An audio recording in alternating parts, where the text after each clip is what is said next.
Bill of Sale, March 27, 1859. This is the bill of sale for your third great-grandmother. A receipt for a human being. Whew.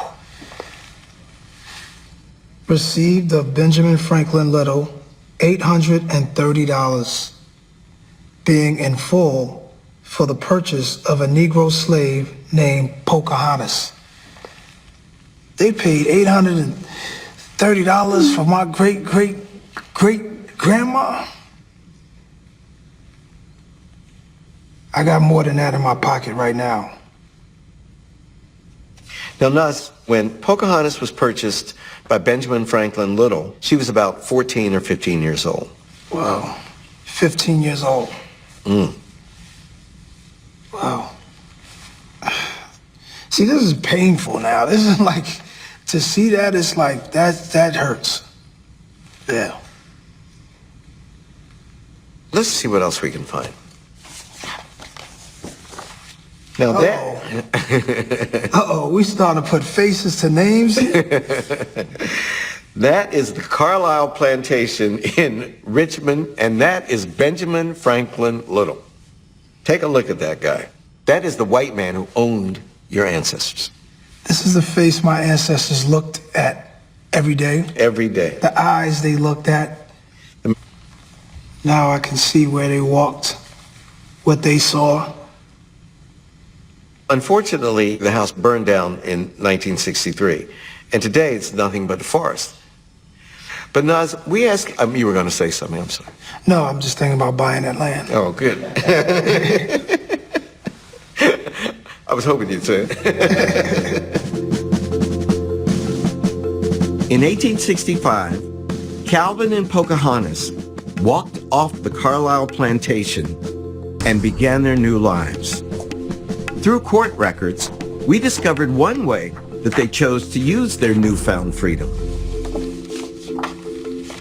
The following persons wish to be recognized as man and wife and state that they have been living together as such before they were freed. That is Calvin and Pocahontas' in effect, their marriage license. That's amazing.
If you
they only knew,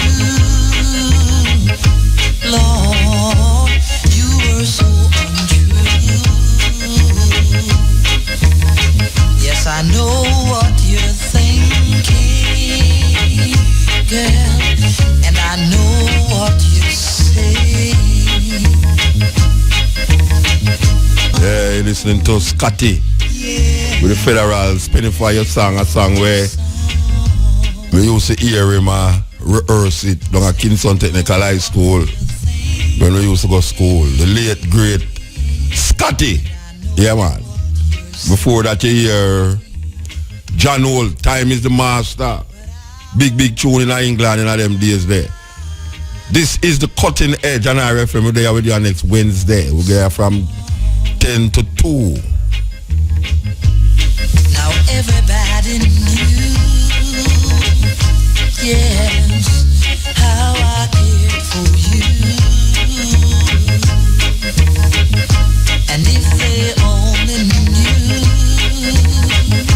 Lord, that you were so untrue. Now I know what you're thinking, and I Yes, may I tell you, boy. Hey, you see, so we're on the brinks of Third World War. I want anybody realize we're on the brinks of a Third World War. Starting in that place named Syria, with America and Russia flying plane and miss one another and all 1 mile missing. I mean, really. Them a bomb, hey, you know, say, the Americans, them was arming some rebels to fight against the Syrian president. And then ISIL come in and a fight against the Syrian president and the rebel them. America never want to send no people on the ground for go fight. So them did a fight, them did a arm the rebel them for fight against Syria. And then ISIL come now and a fight both Syria and the army where America arm. So America now have to bomb ISIL. Them can't do nothing about the president of Syria. So all them have to do is really arm the rebel them who fight against Syria. Here comes Russia now and start bomb the people them who America have. The Russia them a bomb the people them who the American them a arm. And ISIL. Because them now a friend with the president of Syria. And the American them cannot do nothing against Russia. So now all of the man them who used to fight against the president of Syria are defect, a runway. Because the Russian them now have sent out some missile where them never use them a test out all them new missile against the and the American them a ball out and I say, all the time about you not fight against ISIL and you not bomb up most of the people them who have fight against the Syrian army, the Syrian government. So it's a problem because all of them are fly plane over the same airspace there. All of them are the two of them are fly plane in the same airspace. Almost a lick up one another and the Russian them a torment them. Yeah, and to me at that time the Russian them look at them a torment them because them a say, watch out now. You never did do nothing to get rid of ISIL. You're afraid to put people on the ground for go fight. Because you make that blunder in Iraq. And now we come here now, come and fight. You come talk about we now fight against ISIL, we not fight against ISIL, we fight against the army where America arm. Well, you know, say, even the American people must say, ask the question, which one is more dangerous? Assad or ISIL? You have to figure it out. But you know, America don't want to play the game that the friend of my friend, the enemy of my friend, sorry, the enemy of my enemy is my friend. Them don't want to play that game there, that the enemy of my enemy is my friend. So the enemy of ISIL is Russia. But Russia now go be, America now go turn Russia in a them friend. Because them now fight against the president of Syria. And that is what them would have want the Russian them do. But them can't trouble Russia. Don't know for frighten. Don't know who for frighten. So here comes a war going on now where seem that it's going to escalate. And trust me, any little mistake, if you just want one little plane get shot down accidentally, from any one of the group, them, and you know, say, some serious thing are going on over there, so. Some serious, why, it rough, why, I tell you. When you look at all them people and you say, oh, them man, I just war, just war, and them have it's like Russia now try build back them economy with weapons. But them not care because Iran, them aside with all Iran too. All of the one them, well, it's Russia play the game, The enemy of my enemy is my friend. The enemy, and Russia is not necessarily Iran friend, or the president of Syria. Them just play the game because America don't like them. It's like the guy over there next door, North Korea, North Korea. Him tell them say him have weapons of mass destruction. And him tell them say him have nuclear weapon we can reach Los Angeles. Him tell them that up front. And then can't do nothing about it. Nothing about it. Because them man the army, trust me, man. That all them man they practice, how to kill people. Them can't do nothing about North Korea. And North Korea threaten to do certain things. If it was another like a country around the corner, them I tell you. That's why I said don't know for frighten. Don't know who for frighten. So we're gonna watch that, because if any little thing start over there, so it could have the far. It will affect we right as so in a Jamaica. Yeah. If America, can you remember them did have World War where we never involved in it and it affect we, Yeah, when America, the tribes of Europe did a fight against the tribes of Europe and I kill millions. White people are kill off white people like fly. First World War, Second World War. We never involved in it still, And them get involved in it because we saw licky. Some Jamaican people fly to England and then go join Royal Air Force. So them go kill off German.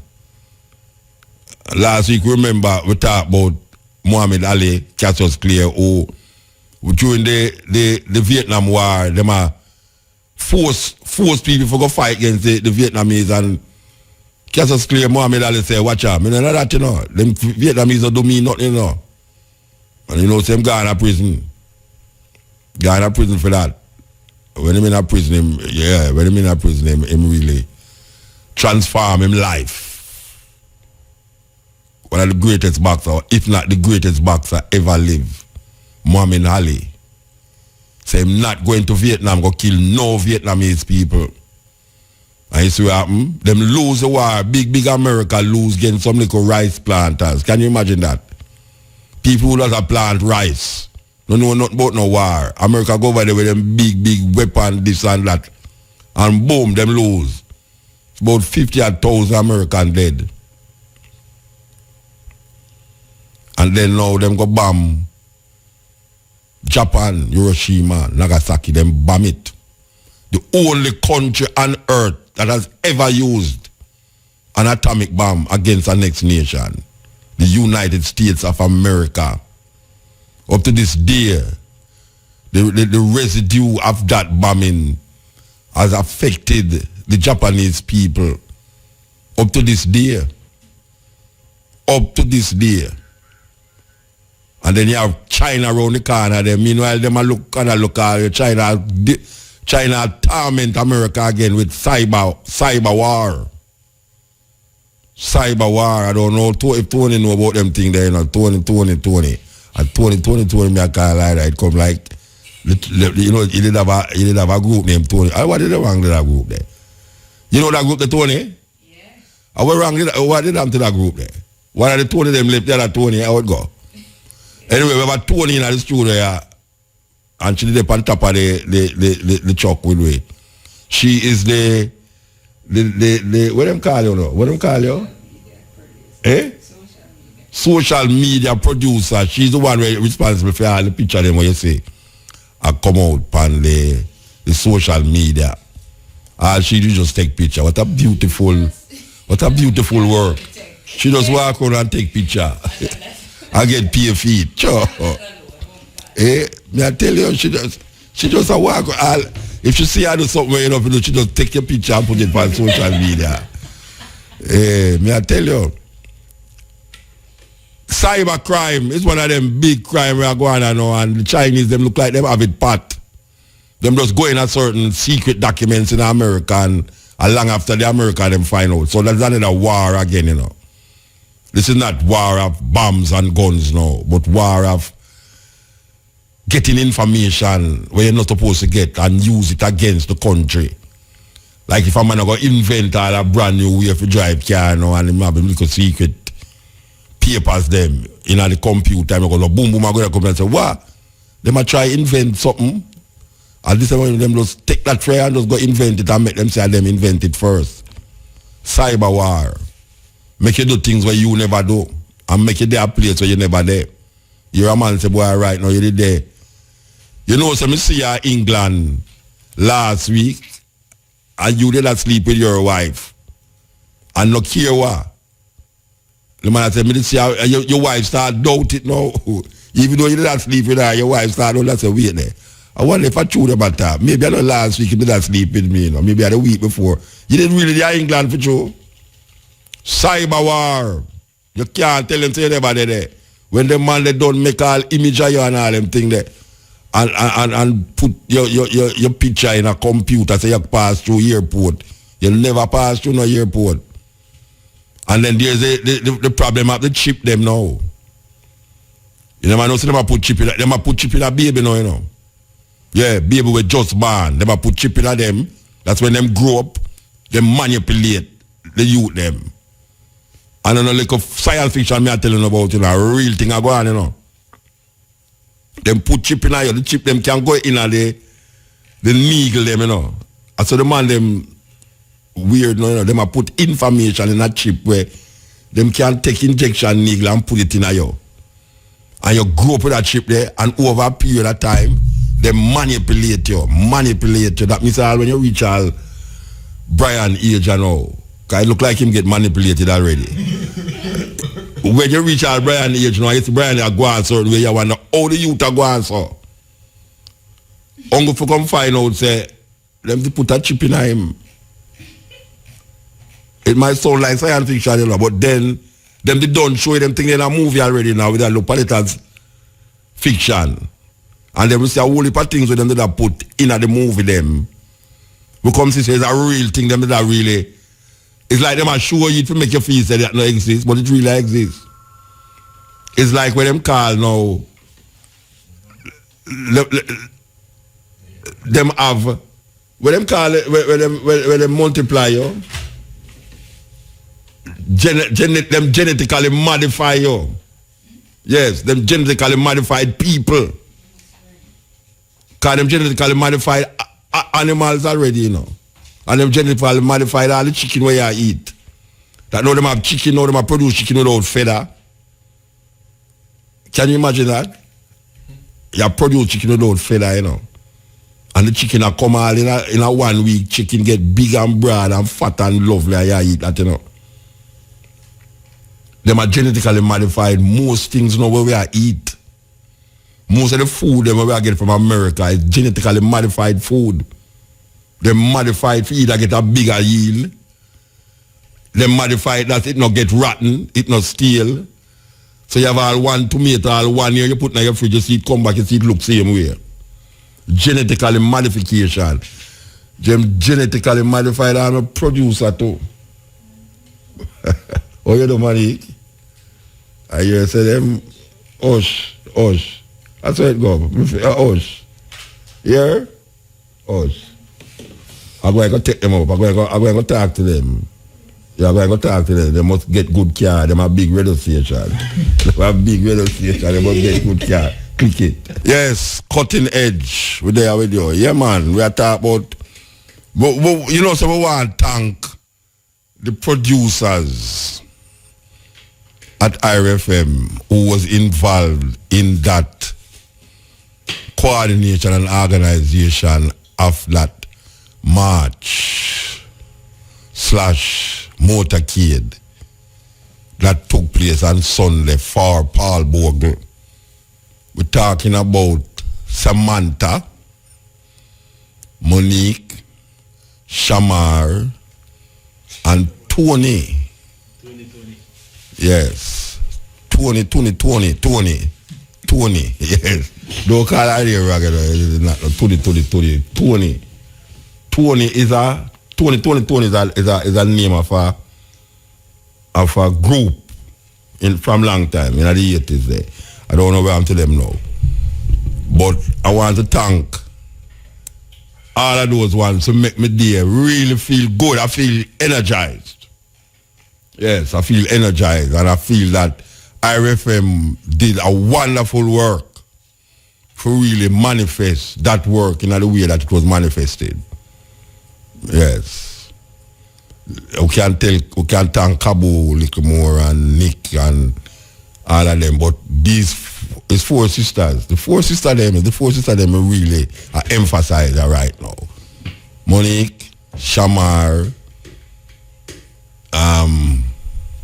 see, you know, me head gone. Samantha and Tony. Those four ladies did a wonderful work, and I will be talking to management for some bonus for these ladies. They deserve some bonus. They definitely deserve some bonus. On the line here, we want to talk to Clinton Hutton. Blessed man. Hello? Yes. Evan I, no, hello. Yeah. What God, hello. I say hello. I just say it's so loud in the ear that me help it you.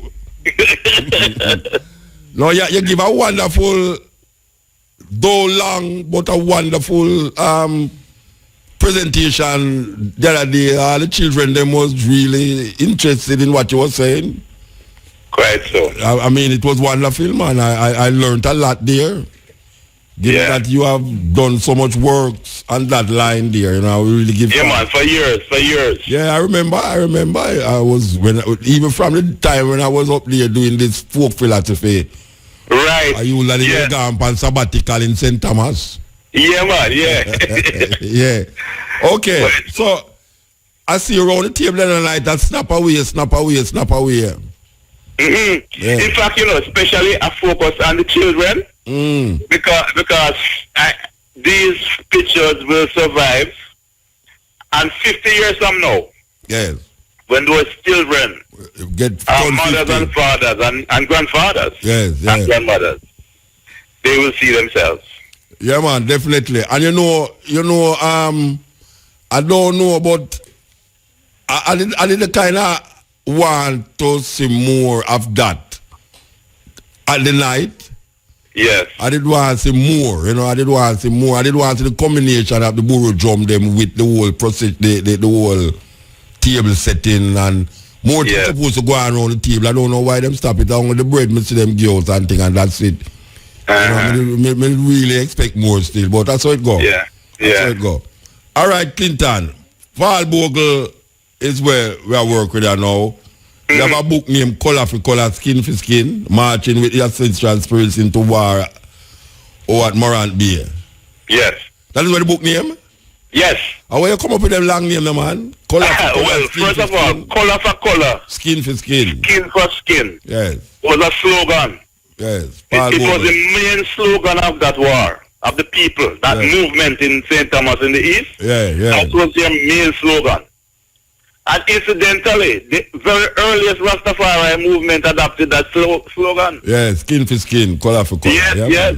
Black right. for black. Yes. Yeah, right. So I use that slogan, and then marching with the ancestral spirits into war. Yeah. I use that because the ceremonies that they had after a deputation selected by the people of St. Thomas in the East as a result of a number of meetings. After they sent this deputation to Spanish Town to meet with the governor, they walked from St. Thomas to Kingston. Then they took a train from Kingston to Spanish Town. At that time, Spanish Town was the capital, and the seat of the government was in Spanish Town, of the governor. And they went there by a train from Kingston. And the governor refused to see them. And then they went back home and started to drill. Let me get you what you're saying now. Them take a train from Morant Bay to Kingston. No, they walk from St. Thomas, from Morant Bay you're frightened to me. Kingston. Oh, you're frightened because I look for all of my life me used to walk. Yes, they walk from Morant Bay to Kingston. Yes, but then in Kingston, Yes. they took a train to Spanish Town. Okay, yes. Yeah. And then now the governor never see them and them have to come. No, he refused to see them. Yeah, empty-handed. And then they go back home and started to do something that's similar to the Mama uprising in Kenya. Yeah, all right. Explain to the people then what is that. They started what is called an oath-taking ceremony, in which a number of young men were sworn in a specific way. I'm going to describe one of the ways in which oath conducted by Paul Bogle went. But they essentially swear to keep what they were doing secret, because what happened is that the struggle, they were very clear now that the struggle could no longer be peaceful. So they started to swear in people, and people have to swear not even to tell them parents or their brother or sister, woman, anybody, that they were doing this thing. And the swearing, the oaths happened all over St. Thomas. Some were conducted by a man by the name of Arthur Wellington, a well-known Obeah in the parish. So there was actually creating a secret order. Yeah, man. Yes, a secret Just like the Mau Mau. Yes. Just like the Mau Mau. Yeah. Right? And a policeman went up to Stony Gut, 5 of them as a matter of fact, on a warrant to arrest Paul Bogle and 27 other people. And of course, when they went to Stony Gut, they were detained by Paul Bogle and his people, including some of his people, including some people from the Congo who arrived in St. Thomas. The Congo people started coming to Jamaica as indentured laborers from 1841. Slavery was abolished 1838. They started to come here from 1841 to 1865. They abolished that immigration scheme. And the police, they only released the 5 police men when they swear to cleave from the white and to cleave to the black. While they were there, one of them noticed this oath-taking ceremony in Paul Bogle's chapel, presided over by Bogle. He said, and this is carried in the papers, he said that Paul Bogle spoke to the men, 7 men, each with a cutlass. 7 each with a cutlass. That they kiss a Bible, what they call the big book. And then Bogle spoke to them in a language that he did not understand. And then gave them what he called a drum of rum and gunpowder. No. When we check it out, there were a number of old Africans, and they are now referring to those who came as indentured laborers, primarily from the Congo. that a number of them actually lived in Stony Gut and died there and are buried there. I am suggesting that the language that Bogle was speaking and he learned from these old Congo elders was Kikongo, which is still spoken in St. Thomas by the Kumina people, the people who came from that tradition. Right? So even now, in the rituals that they conduct, them call it country language, they still speak some Kikongo. And that was what Bogle conducted the oath-taking ceremony in Kikongo. And the Roman gunpowder. Him could not speak that language there. Eh? Him could speak that language. He learned it from the Africans. Okay. He learned it from the Congo people. Let me ask you a question now, because I hear people always sidestep it. I don't know in your study. Yes. We don't sidestep Bookman, what Bookman did as a Obia man in a 80. Yes. But I don't hear them mention where the part the player, Obia player, in a certain aspects of the war against the British in a Jamaica. For instance, you just mentioned the Obia man a while ago in a center. Yes.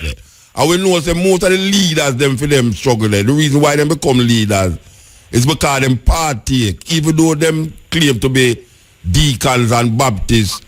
You know, because I know a Muslim but still, I know presidents in Africa where even though them to them are Christian, them still maintain them traditional African language, not language, traditions in a Ghana, Gambia. Yeah. In a your study, what part Obia play in a the liberation struggle in a them time there? A great role. In fact, I would say, Mota, that one of the reasons why we are talking today on radio is because of Obia. I remember you have a poem, and in the poem you say, even if, I don't remember the exact way, even if it's like Obia. By the ballot or the bullet, by the Bible and the gun. Right, that poem. Even if we have to use little Obia, we have to that poem. Or voodoo, yes. When you say that, I already knew that a whole heap of that. The first major uprising in Jamaica, led by Taki. Taki was a healer. Taki was an Obia man. He is the first major leader of an uprising, a national uprising. Now, an uprising that incorporated, put it another way, an uprising that was a Pan-Africanist uprising, in the sense that it involved different tribal and ethnic groups of Africans, not just one set. Yes. As was the case before. And it expand the whole of Jamaica, even to Westmoreland, even though St. Mary did there. Exactly. Yes. Exactly. So we see, therefore, the first and all subsequent uprising, including Sam Sharp, 1831, 1832, Obia played a very important role. In the oath-taking ceremonies, it played that major role because the Obia men were spiritualists and women. In fact, Nani was one. Whoa, she was one. Yes. And she was the biggest one out of the whole of them. Yes. She was one. Nani was one, right? That is why them ban it, you know. Eh? That is why them ban it. Look here. The first anti-Obia law in Jamaica was passed exactly after the uprising led by Taki. Yes. 1760. Yeah. Right? Yes. And then after that, them pass a series of others, each time becoming more draconian. Yeah, because you know what happened? Them would have wake up, some white people that wake up one morning and find some dead chicken hang up at them doorstep. And some what all of that happened, and guess what? They were afraid out of their skin. But you never make me done say what I'm going to say, because when them see that, them decide them go back to England. Them decide there's a record in history about Bookman too, you know. Absolutely. Yeah, because it's a fear factor.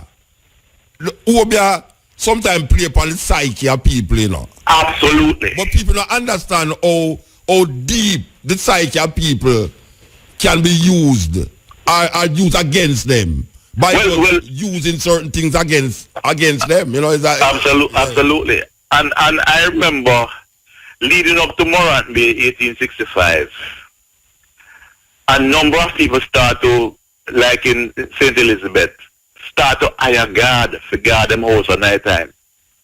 We're talking about some of the white people them now. Because another thing that they banned, but they were never successful in stopping people from using it, was the drum. Yeah, the drum was... In the United States, they successfully banned the drum and the people start to use different ways to keep the drum alive. Yes. Like them chess, tap dancing and all of that. It used to send message. Yes. Yeah. Them used to use the drum to send message, like a telephone. Yeah. Yes. And they could hear the message from miles away. Yes. Absolutely miles away. Right? I don't know if you know this, but when we had the movie named Sankofa, we read about this. Them used to ban the cornrow here too, you know. Oh, I didn't know that. Yeah, one of the reasons I was told why them ban it is because, in for instance, Nigeria, the way the woman wear her head tie symbolize her status. Right. Yeah, that is a way to tie your head, you know, so well, you are married, you belong to. Right, yes.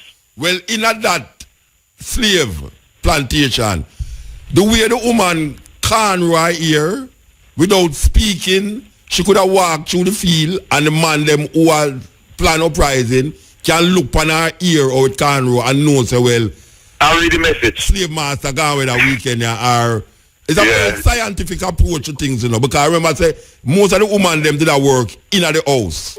Yeah. As what them call house slave. And we must feel that the house slave them never play a great part in all the... In fact, some of them were the most revolutionary. Yes. So what happened now is that them was privy to the information them, even though from inside. Yeah, because them take them, you know, them used to take we as idiot. So we yeah. And we are going like say we are idiot too. Absolutely, playful to catch wise, yeah. call it. So them plant them ear, can't roll them ear a certain way and go out in the field. It's just like how them catch up on the drum thing. It's the same when them catch up on the can roll thing. So that is why there is a kind of stigma about black woman doing them ear in a can roll. Yes. And drumming and obia, all of these things fit into how black people used to use them thing there against the slave master to liberate themselves. Anyway, continue, bridging. Yeah. So in leading up to 1865, you have the oath taking ceremonies. And they were actually, in fact, my research showed about 5. They executed about 5 over men now. About 5 over men were executed during the suppression in St. Thomas. For striking fear, especially the woman, the white woman, they're afraid of her, like. Yeah, and then, well, guess what happened? There was one named Arthur Wellington, who was regarded as the most potent of them all. And actually, he told the people, and this is how Obia, for example, helped to solidify the fortitude of the people to confront the British. He told them that they can't harm them, no bullet can kill them, and because the people believe and the rituals surrounding that, the people confronted the British. You know what they did? The man who did the military operation for the British on the ground out there in St. Thomas, their military leader on the ground, was a man named Colonel Francis Hobbs. They ordered the execution of Arthur Wellington and cut off his head and put on a pole. And he said he did it because they want to show them same can they want to show the people them that no incantation from the Obia man can save them. But like the maroon them, they do to take it to man. Oh yes. The maroon them, they cut off Take it Yes, and put it on yes, you know. they did that. Yes. Yeah. So, all right, so you say them do that now to put fear in the other African, them to say, watch out, phone over now go work, you know, because see, they Right. no big over, man. Yeah. Yes. Right. So that was what happened to Arthur Wellington, and they actually executed 4 other Obeah. But the oath-taking ceremony, those Obeah were instrumental. Some of the key persons doing that, as was the case in Haiti. You know, the voodoo priests in Haiti during the Haitian Revolution played a great role in the rituals that gave the people the necessary courage and fortitude to stand up and fight and to believe that even if they are killed, all that is going to happen, that their death is just a passport back to the motherland. And the same Sankofa. Absolutely. That was the essence of the movie Sankofa, you know. Yeah, man, I've seen it several times. But people need to watch this movie. A very good movie. Because the girl, my girlfriend in it, did believe where Shango tell her, you know, say when let's fight, because she could hear Shango voice going at the wind them and on till it carry him go right back to Africa. That's why when she wake up out of that slavery thing and go back in herself, she actually see the same people them in the Cape Coast. Like what you see in the dream which you did have in a slave. The same people them they did it. And that Shango tell her say that is don't fear that man, because no tell her that too. No tell her say, watch a man. You cannot kill the body, but you can't kill her soul. Precisely. So no matter what you do. Yeah. In fact, Muta, I have seen some documents and I've used them in which there's a number of white planters in Jamaica and some priests as well. They argue that Africans never have any fear of death, because they believe, and this was in the 18th century, 17th and 18th century now, that these things are written, that they believe that death is a passport back to Africa. Yes. And that the funeral rituals that used to happen, they were a joyous occasion. Yes, of course. You want to go to Ghana, go see funeral? I tell you. Boy, that elaborate. When you go to Ghana at the funeral, it come like when PNP and JLP have wait them there in an arena, man. May I tell you? Yes. Everybody that they red and them black. Yeah. But that's a serious thing, because where happened to, I will let people understand, because even today, I think it's Nelson Mandela that come back and say, if something is not worth dying for, it is not worth living for. Absolutely. So can you imagine you fight a man with don't fear death? Yeah. That is why the Arab, that's why the man them don't know, the Muslim man with tie and bump on them so frightful. The Israeli them so frightful of them, you know, because them man at any time 72 virgin in heaven, tie on the bump on me. Yeah. So it's that. It's just that. Anyway, I don't want to sidestep you, but go and work with the book. Yeah. So as a result of my reading of these oath-taking ceremonies that happen all over St. Thomas in the East, which and then not only that, I actually then look at how that happened before Morant Bay.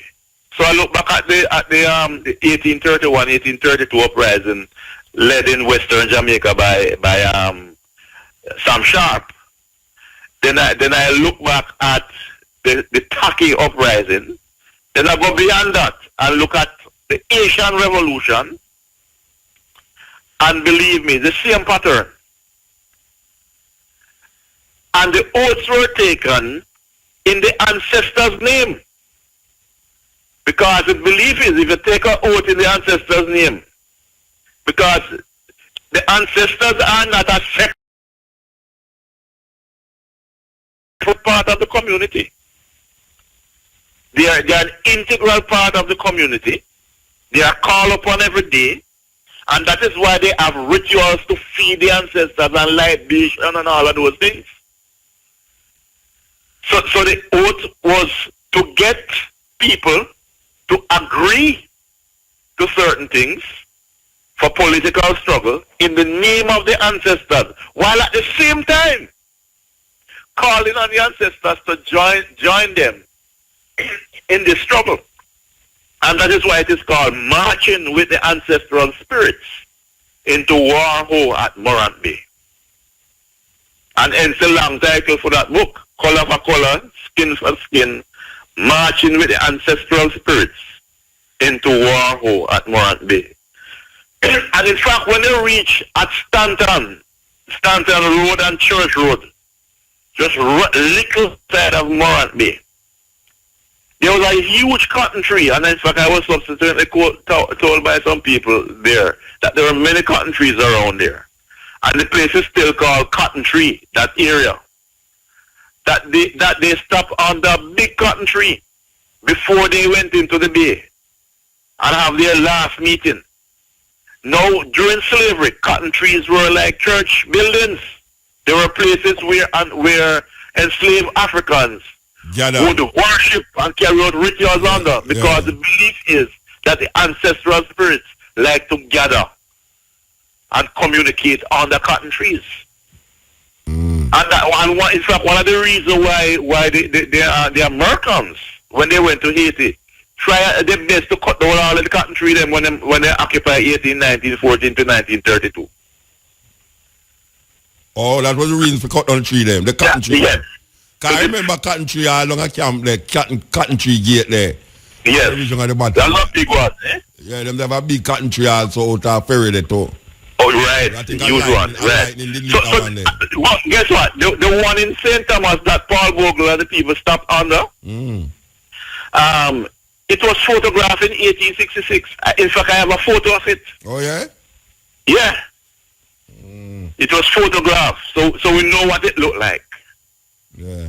Right? So when they left that cotton tree, they went into the bay, free the prisoners, and then confront the people in front of the courthouse. Yeah. And there was a lady named Letitia Gohagan. She want to hear about, but that woman.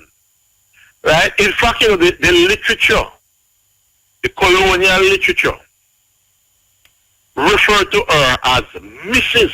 Letitia Gohagan. Okay. No other person was referred to by a title. That means that she was a kind of society girl. She apparently was a lady of status. Like Paul Bogle, own a land. Like Paul Bogle. Yeah. In fact, the people in St. Thomas, they referred to Paul Bogle as King. King Paul Bogle. And he was highly revered. Yes. He never in and out tie up pants and look. And I said, the people who led this struggle, they were the emerging black middle class. Yeah, them never look like the gay guy will stand up out of emancipation. Not at all. Not at all. Them have shoes. Yes. Them have good clothes. Yes. Some of them have 200, 300 acres of land, some 50 acres, some 40 acres. Like Paul Bogle. Yeah? Yes. Right? Some of them have horses, like Bogle. Yes. Right? And most of those type had the right to vote. And them lead a struggle to liberate the people them who would have been them workers. Right, in alliance with the emerging black middle class, in alliance with the field laborers. Yes. Especially those in the sugarcane working. Yeah. It's that alliance that came together in St. Thomas that was the most militant of the alliances, which was also developing in a place called Veer, which is now part of Clarendon, because Veer has the same type of sugarcane relationship.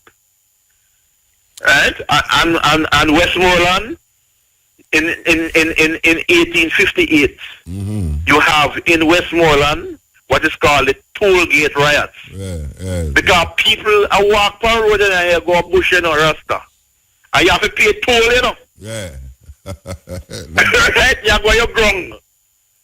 And when you come back, you have to pay toll. When you come back, you pay a toll. Yeah. So you have a massive riot down there. And the people them tear down the toll booth.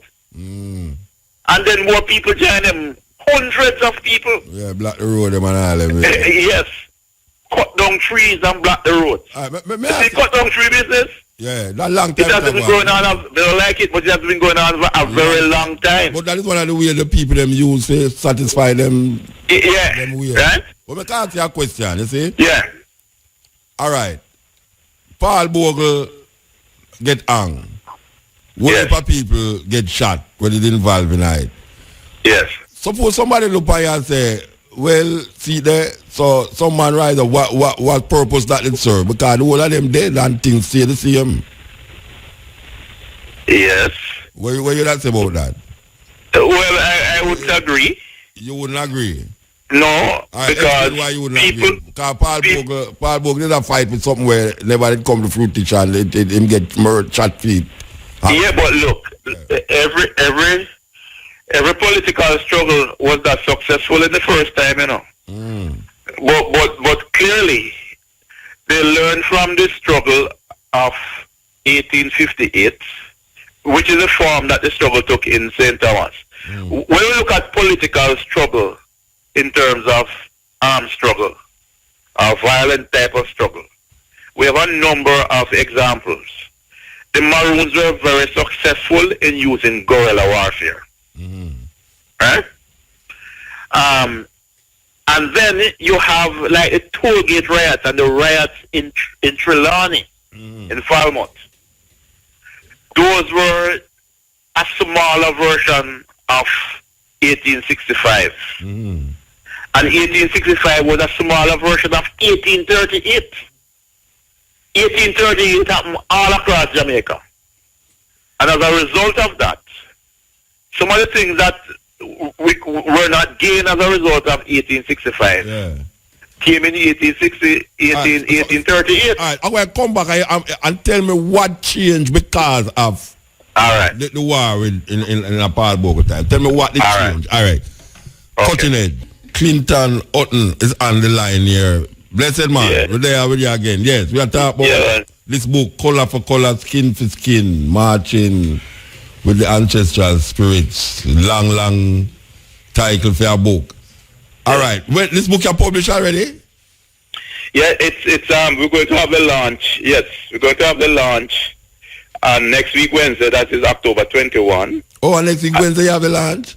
Yes, at the regional headquarters of the University of West Indies. That is. I'm launch when I can't come. That's what the man that deal with that. Yeah, we know. Mona, at the opposite side of the road. You know, the new building. Yeah, man. Opposite the main gate. Yeah. Right, so listeners who want to come, they can come. It's free. Yes. You're welcome there. What time it starts, Bridget? It starts at 7 p.m.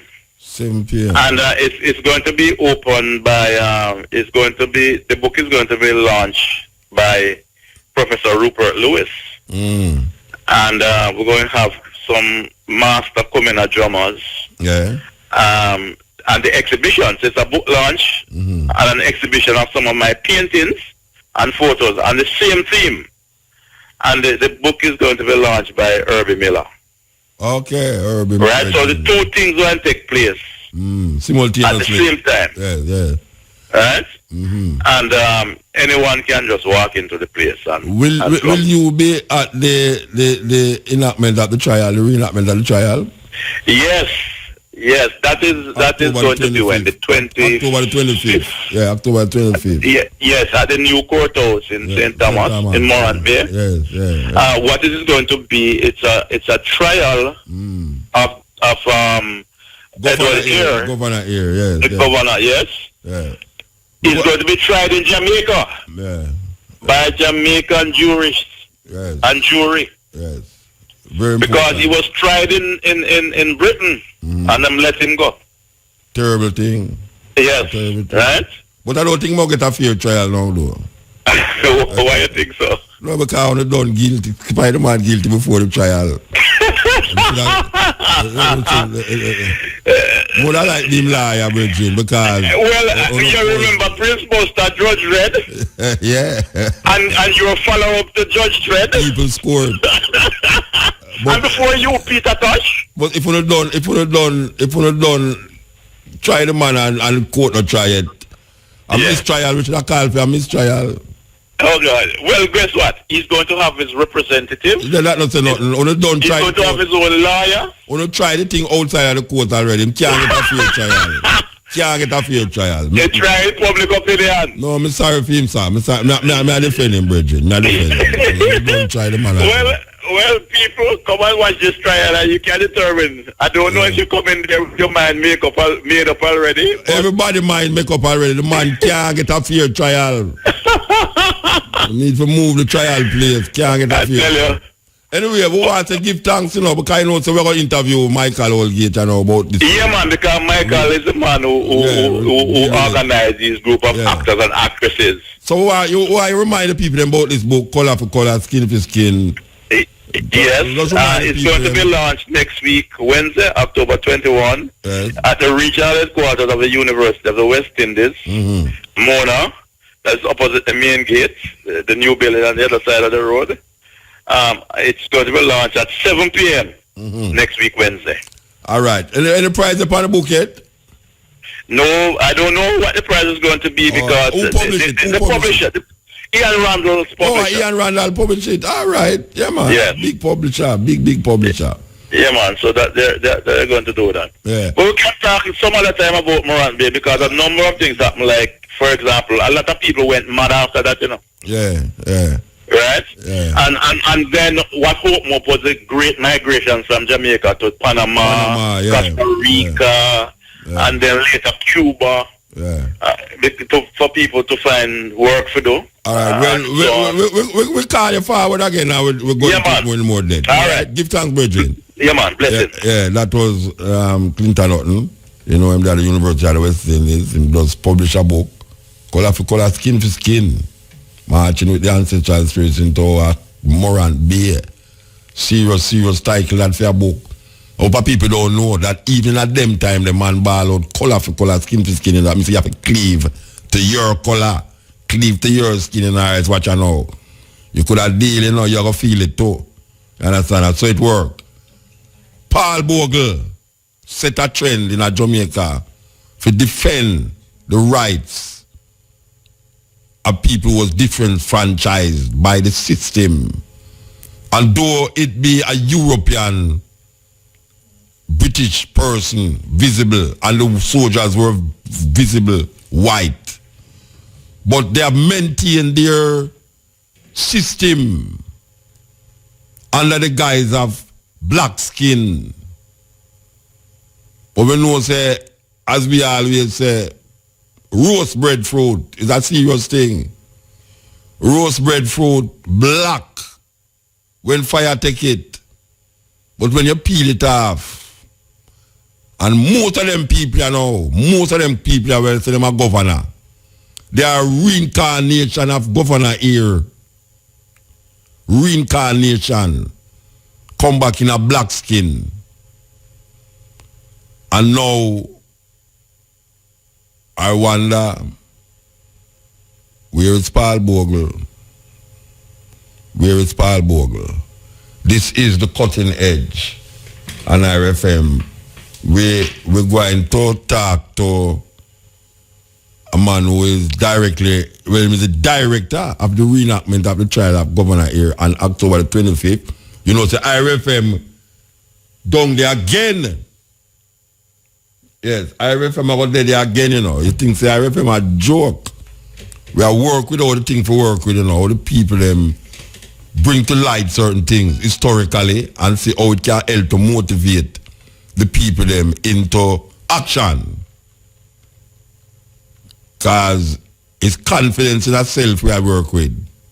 Confidence in yourself. If you don't have no confidence in yourself, you're twice defeated. It's with confidence we work with. You win even before you start. So when we hear about like Paul Bogle, Taki, Sam Sharp, Nani, them people they from in a them time live long time. And all them people they decide say, watch a man, I'd rather die on the gallows than live as a slave. I'd rather die upon that gallows up on top of the hill there than live as a slave. That's some of our ancestors. If you could dive at the bottom of the Atlantic Ocean and that place them call the Middle Passage, bones, pan top of bones, because our ancestors prefer to die, jump off of the ship, than reach on your so when them see where they are going on the ship. Can you imagine when them send all your mother for go on the ship for go wash out the dead bodies them and the filth and the pee and the blood?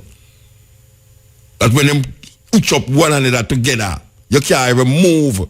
And you did it to feel days like sardine. And you feel right there so, you people right there so, you vomit right there so, all sort of thing. And then them send your mother to go wash out that. Then when she go up on top of that, you think that she not going to jump off? Or if she's pregnant, because you know them used to rape with mother them and with girlfriend them and with daughter them on top of the ship. Rape them. Get them pregnant before them reach over here, so, you know, because sometimes the ship take 2-3 months to reach.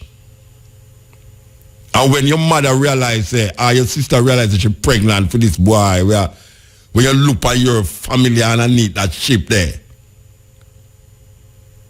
your mother say, me nah go over there so and carry my picnic. In that when me sit down there so. Me prefer the sea swallow me up.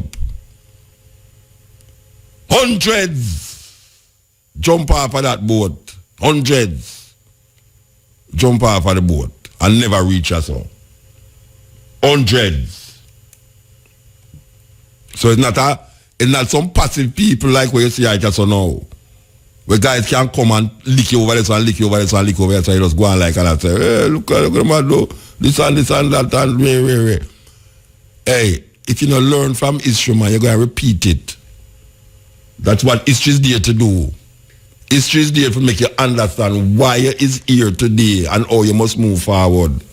Cutting edge. Rural Productions. God's wonderful people, I am calling. God's wonderful people, I am calling. God's wonderful people, God's wonderful people. We should all unite and think about life, cause all of us come from. Yet we sit and we fight, hypocrite, backbite, and all of us come from. Where one man can have all 500 men and then a fight. The same respect goes to the darkness and light.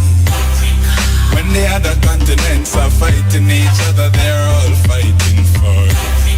I will not stop until the world apologize and show some respect for.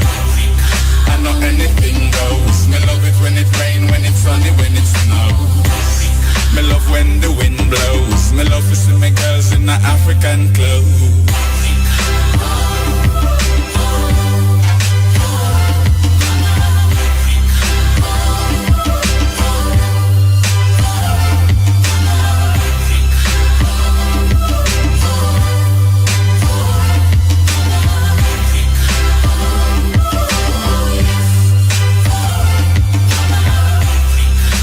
Forgiven and yet you're living, so give thanks where you come from. Every 24/7 your mind is on heaven, but remember you come from. Me take a trip around the world with even my girl and it still couldn't feel like. Oh my God, I wish everybody, every place in the world could be like. Well, it's a place, what a place, this place is. And it's the place where life created all races. The omnipotent, the omnipresent, the omniscient is. She represent the mother of the universe with transcendental qualities.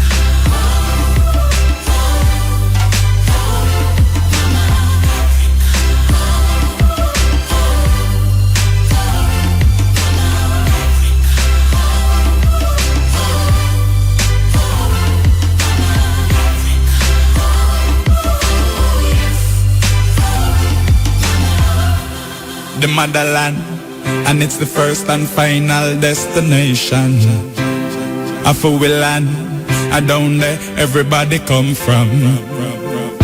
You don't have to ask it. Down in Africa we carry water in a basket. You put we to the test. You know we have to pass it. We proud of ourselves and we don't have to mask it in. Well, if you run to the mountain, even the fountain, I tell us where you come from. And when you run to the rock and the rock start run, you are gonna know where you come from. And as you enter the city and things not look pretty, it'll tell us where you come from. So come a little miss, come make me circle this, 'cause the two of us come from.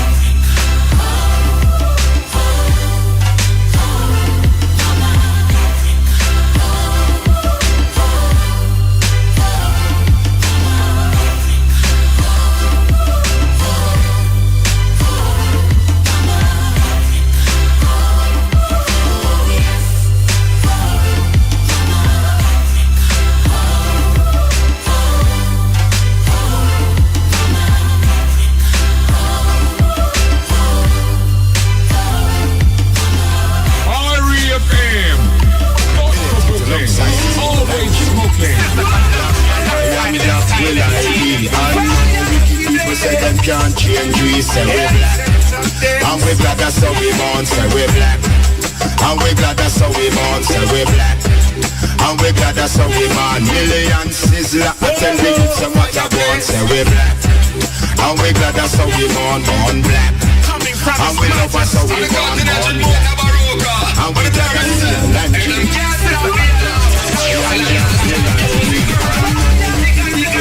can't change, we say we're black. And we're glad that's how we born, say we're black. And we're glad that's how we born, say we're black. And we're glad that's how we born. Millions sizzler, I tell the youth some what I born, say we're black. And we're glad that's how we born black. And we love us how we born black. And we're glad that's how we born. Millions sizzler, tell the youth some what I want, dada. Youth might have a little reference. Culture should be your preference. Corruption no go on, friend. I know you're talking, other men tell them. Now you're in the other throne room. But I see I don't rule. Babylon, system and control. Rastafari have them as school. I see I liberate them youth. From the past to the future. You should know yourself. I say we're black. And we're glad that's how we born, say we're black. And we're glad that's how we born, say we're black. And we're glad that's how we born. Millions sizzler, I tell the youth some what I want, say we're black. And we're glad that's how we born black. And we love us how we born black. And we're glad that's how we born. Millions sizzler, tell the youth some what I want, say they slave us, they trade us, but we try them, they can't break us, they segregate us. They try to blind us, which they know will cost us a lot of fuss. But we walk black, we talk black, we sleep black, we eat black, we wear black, we care black, we love black, we up black, we smoke black, we force black, me know black, me show black, me close black, me look black, me cook black, me book black, me give black, me live black, me come black, me girl black. Black is black, blacker than black and black, say we black. And we glad that's how we born, say we black. And we glad that's how we born, say we black. And we glad that's how we born. Yeah, Paul Bogle say black for black, skin for skin, color for color. And we glad that's how we born black. And we love us how we born black. And we glad that's how we born millions. That's how we born, say we black. And we glad that's how we born millions. And we glad that's how we born black. And we love us how we born black. And we glad that's how we born millions. Tell the youth some what I want, dada. Youth might have a little reference. Culture should be your preference. Corruption no go on, friend. I know you're talking, other men tell them. Now you're in the other throne room. But I see I don't rule. Babylon, system and control. Rastafari have them as school. I see I liberate them youth.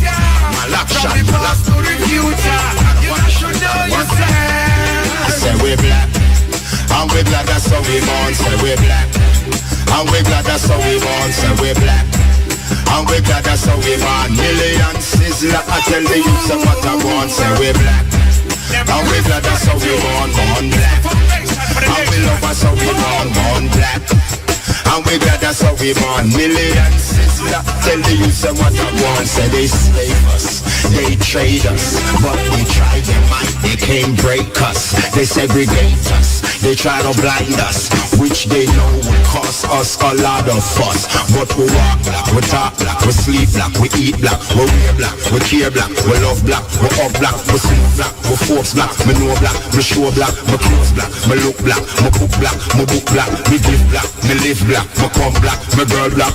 Black is black, blacker than black and black. So we and we glad that's how we born, say we black. And we glad that's how we born, say we black. And we glad that's how we born. Millions, like I tell the youth of what I want, say we black. And we glad that's how we born black. And we love us how we born black. And we glad. I tell you, man, Paul Bogle voice could have gone in a tune, yeah. Believe you me, Paul Bogle voice could have gone in a tune. We only really have tape recorder them days there. But the bridge in a ball it all. Black.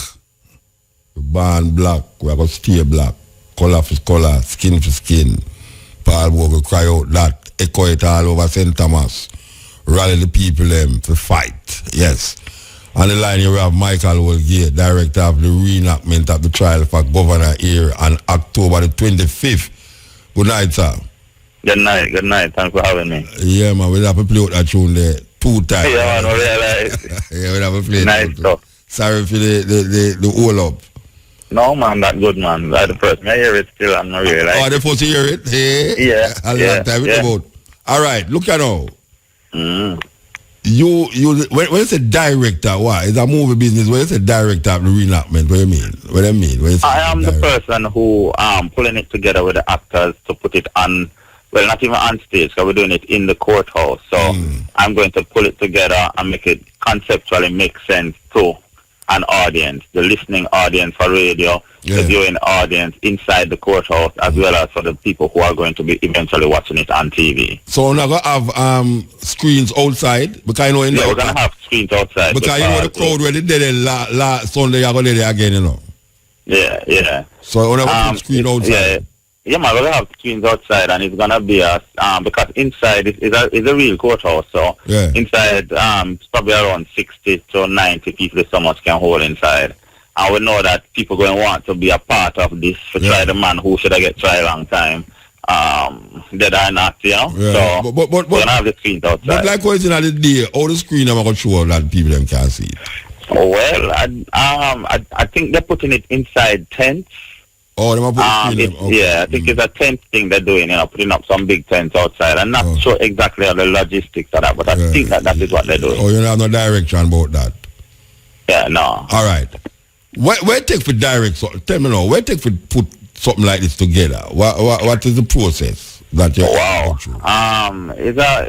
Well, it started out with first wanting to do something like this, and Bert Samuel, the lawyer, he wanted to do something that would help to bring closure for the people of St. Thomas, and so he actually stood up in court. I don't remember where he was when he did it, and he basically just took on all the roles of every character that is in the script, and him just talk. Because he's a man who internalized this thing, you know, him really feel a certain way about this thing, and him just talk, and he had somebody who was there writing down, typing out everything that he said. And by the time he finished with it, he had a script that included the judge, the lawyer prosecuting, the defense lawyer, witnesses like the mother of Paul Bogle, the wife of George William Gordon, Rohagan, some other people. And so he had a full script at the end of that. From that process now, it comes to me, and when I look at it, I say, yes, it probably can work strong for, if you're looking at it conceptually, it works, but it also needs a little bit of dramaturgy. As a director, I will direct to make the concept come across strongly to the audience. But I felt that I needed some other people to help me to get the concept solid. So I asked some friends of mine, Amber Chevans, daughter of Professor Barry Chevans, and Fabian Thomas, to come in and help me to make the story, take it from the page to the stage, so to speak. You know, help me to get this law brief, if that's the term, into a script that we can use. All right. So who is governor here in all of this? So, you mean historically, or you mean in the production? The one who was sit down there and say my governor here, because I know so them good at shooting before the court. You laugh about the one. I'm trying to laugh that. You know something, watch it. I'm safe. We hope him to be safe, man. Would have to have no security around him, you know. Would have to have no security. Because you have some guys out there that say, oh, you never see them things serious. Wait, you did the match? You was at the match? No. If you ever see match, another production guy. Let me tell you something. At the beginning of the match, before we jump on the truck, you drive come along and all. I must about half dozen to a dozen women miss with match rate, and then now some man come on with another dozen man come with match rate, you know. So them arena the thing, you know, so it's match rate. So, you know, so them it's when you reach down the courthouse, the man. Oh gosh, man, you want to see the woman them with them match rate them. Yeah. Me say Queen Ifaka with the whole match rate that they chop you know, so you see a chop. Well, you know, so historically, if you read anything from Clinton Hutton talks about the fact that, you know, a lot of the women were the agitators. And is a woman first throw the stone. Is a woman first throw the stone at the crowd, you know, and lick one of the guy them in there, you know, agitating. Yeah, man. And the women were egging on the man and the man said, look here, you know, you have to do something. We're not take this no more. Yeah. All right. So you say, you know, tell me who are governor here. His name is Bob Carr. Bob Carr? Yeah, Kerr. He's a long-standing Jamaican. I think Bobby Gishe I got to talk about. No, man, Bobby Gishe is gone a long time, man. Me know, but it look like governor here, you know. Bobby Gishe, for them time, look like governor here. All right. So Bob Carr going to be governor here. Yeah. And now the prosecutor in this time is who now? All right, so in this time, the prosecutor is actually a lawyer himself. It's Abel Dan Foote. That's the name of the lawyer. So he will be on this. He will represent who? He will represent the people. He will represent the people and will be prosecuting Air for the crimes that he has, the atrocities and the crimes that he has committed. Yeah. You know, and he's an actual lawyer. I actually wanted it to be Bert Samuels, but which part Bert Samuels play like? Him just say it again. What part, apart from just instigating the thing, what part Bert Samuel going to play? Him is part of the whoever. Never load him up still, you know, because I don't want him to play the prosecutor, you know, or defense or something. I wanted him to play. So him not play nothing less, him not play nothing. Really passionate. No, him not. Him just write the script. Him just write it. And him provide consultancy and all that type of stuff. As a lawyer. Him not playing a role. All right. I'm going to tell you something. There's a move, well, you know, so me mention it in our crowd at once up at Pegasus and nobody in there never see that movie there with Danny Glover. Danny Glover make a movie named Bamako. Bamako is a village in Mali. And what these villagers did, and Danny Glover actually recorded it, was to put the World Bank and IMF on trial in the village. So they had a whole court thing set up in the village, you know, really serious court thing, you know, and I try the IMF and the World Bank. I would really like ones to really go check out the movie there. It was produced by Danny Glover. We were talking about film a long time ago. No, it's long time, but hear the problem with it now. I turn up there and I talk to him about it, and not remembering say, right, you know, say most of the people I don't even know what me I talk about. And here I am, me and him have a conversation, him up on the podium and me down in the garden. And me and him interact with this thing like say it's a popular movie. You know, it's like when I movie them say. Have anybody ever seen Bamako? Not one. Somebody tell them, man. I was feeling that way now because here is me and this man I talk about this something and nobody do have a clue about what we are talking about. So before I say that again, we want to tell the people them say, go and look for that movie. It is a movie that is set in a village named Bamako in a Mali. And these people try. Now, really, why I bring up that is for sure say, what going to be done in October 25th? It's not a play thing. It's not a joke thing. This is a reference point that should be documented. Where we have come to the maturity now to say, look, even though this thing took place years ago, but my ancestors is here right now in my personality. Exactly. I am my ancestor, and it is now my duty now to put this guy upon trial because I never did have the opportunity to do it them time there. I have the opportunity to do it now. So we must take it serious. It should be it should have about 5 video camera in there video this thing, Yeah, man, we're going to have people filming it. And I know what you're saying, Musa, because the whole point is that we as Jamaicans, we as black people, we're taking responsibility for some of those things that happened long ago. We couldn't do it before. We never had the right to do it before. The law was not supporting us to do it before. But now we have something that we can say, we need to. A lot of the times we tend to want to just be moving forward. Yes. But if you're moving forward and you're tied to something that is holding you back, you're fooling yourself. Yeah. So just like what Danny Glover do with that trial in Bamako, is that I would like to say that when this thing come out, I mean, if it is shot properly, I mean, the man them go have on all them wig and all them till they don't it. Yeah, man, them it's gonna be see him red gown and like British. All right. Just that must be properly shot with cameras. That it can be placed as a documentation. That we the Africans who was shot in 1865, we come back now and recognize our responsibility for look on this British government and in farmer guys them for sure say you things we forget. We don't forget. We might have forgiven, but we will never forget. And this is part of the process. Yeah, man, and so many of us are tied to this thing. We have people, I mean, you don't even have to have been to be living in St. Thomas now, because Professor Shepherd sent me something with the names, and she showed me that there were 3 Holgates who were hanged as well. Your family, Yeah, so we're all connected. It's us, it's our then people. We same one man, we man. So we just need to just take responsibility and do what we have to do.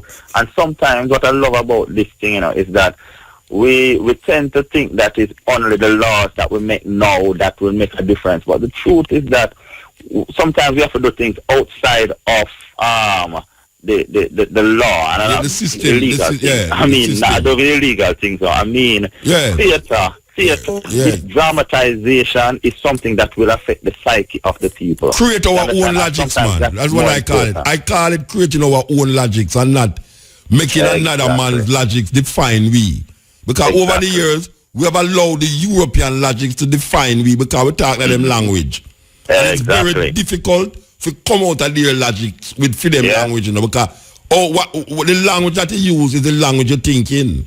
Exactly. So it's and very if you're thinking in that language, you will operate according to the rules. According to the logics of the language, yes. And if that language is designed by our people to oppress you, then what that simply means is that yourself. You will be oppressing yourself. Yeah, you oppress yourself. You will be oppressing yourself every time you speak it. And you can't avoid that. But the good thing again, I think, is that the art has a way of taking the oppression back to the oppression and redirecting all of that thing to make sure that we can rise out of it. Because I feel so when a Jamaican dance, a West African dance, I feel that it liberates you because you're not using the verbal language. You're using a physical language that is even more powerful. Then a sign, man. A sign, Sign. sign language more powerful than speaking, you know. Oh yeah. Oh yeah. Your mouth never make me talk, you know, your mouth make me eat.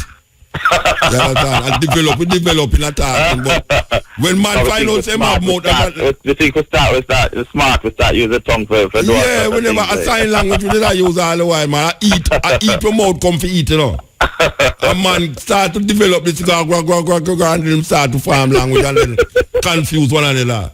But you know, what may I say about the understanding of the logics is that you know them say if you know say it's an illusion, you have to use the illusion. But first to use the illusion, you have to know say it's an illusion. Because you don't know say it's an illusion, you know, you're going to be in the illusion and get crazy, get weird. But exactly, you have to know that it is real. why I'm saying that is about the idea of the logics, the European logics as defined in the language, that we who know that this logics in this language is where we use to define ourselves, we know that, so we be able to come out of it even though we're using the same language. When a man use the language and don't know say the language that define him logics, him can't come out of it. You know, absolutely. You know, as you're talking, you know, what I'm hearing is I'm seeing it's a metaphor for the movie The Matrix, where people are locked into this matrix. It's a black person right that, you know. You didn't know it's a black woman. No, and then and them take it and I mean I hear the court case. Yes. So we need to that's in the case. So she was tapping into something which reflects and represents what it is that we are going through. You know, we're locked into this matrix that seems real, but it's not really. No. It's not the reality. We are somewhere else, living through this matrix that we have been trapped in. Yes. You know, I have to take the red pill or the blue pill, I have to choose the right one to come outside. So which door you want must walk through and which door you must walk through. Exactly. All right. Exactly. So tell me what time this trial start, Virgin? It's gonna be 8 o'clock. In the morning. 8 o'clock the Sunday morning. Okay. And so that's when we're going to start the trial, and hopefully it'll be finished by about 10:15. So which part do you have here in Remand? Don't have him at the Remand Center? Tell me don't have him in you're going to fight the building burn down tomorrow. No, man, we can't tell you we have him, man, because you know it's not politically correct. Yeah, so you're going to have security and all them things in the place, though. Thing in him and a no shirt on and him something there. Right. Who do that? No, what's your name that do that? No, what's your name again? No. Oh, who made that statue there? I'm not sure, no. I don't think that one was the man. My brain can't function. My brain not function. I don't remember who did that one, but truthfully, he was a deacon. Yeah. He was a landed man. Him own land. He owned about 500 acres, them did say. Yeah. Yeah, so he's a man of property, and in fact, George William Gordon apparently was one of the persons who helped. I'm friend, man. I'm friend. Yeah, man, and good friend, man. Yeah. Good friend. So I know any man they do the statue. I was wondering if it's her, but I'm not sure. Honestly, I'm not sure. Remember. Somebody will call me and remind me though. But what may I say is that. But a part of it is how we see black people in those times, you know, and that one of the things that I push in everything that I do and every production that I do is that we need to start re-languaging the thing and start calling people. They were not slaves, and even they were enslaved Africans, and even some of that, I don't want to say enslaved Africans, they were people. So we'll come back to the language again, we'll come back to language again. Yeah. And that's why I'm totally against that two statue in front of Emancipation Park. Okay. It gives the impression that's how we did a run up and down. I saw we did a run up and down naked and we have no erection and all something we look for a woman and all. It was crazy. Yeah, I understand. Yeah. All right, so we're going to look forward to it, you know, brethren. Yeah, man. And the whole of St. Thomas, I look forward to it. Because you know, boy, I tell you, the amount of people, the amount of car in front and behind me, I tell you, it's about 2 miles of car, you know.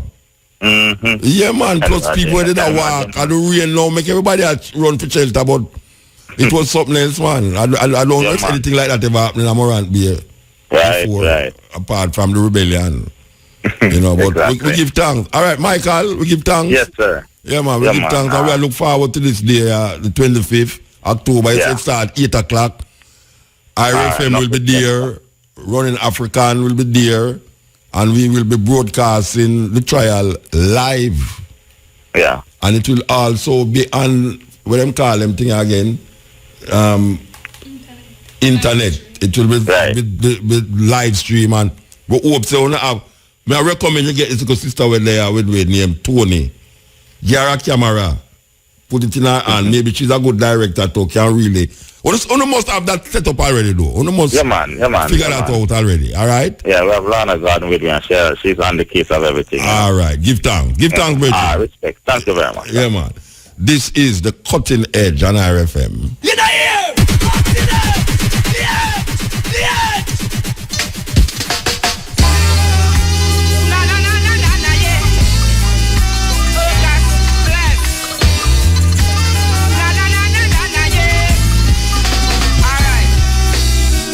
Like a tar. Black, I'm proud you have to know who you are. Black like a tar. Africa is the motherland, big up every black superstar. Black like a tar. Black, I'm proud you have to know who you are. Black like a tar. Africa is the motherland, you have to know who you are. Them say, when you say black bus, you fit turn back. Them say, nothing good never come out of black. They crack us what? I say him too black. But my complexion, me say me know it. I'm proud to be black. I'm a black to be proud. Marcus can't be lead out 10 million black. I'm black to be proud. I'm proud to be black. Say if you with me, won't you shout it out loud? Boy, black like a tar. Black, I'm proud you have to know who you are. Black like a tar.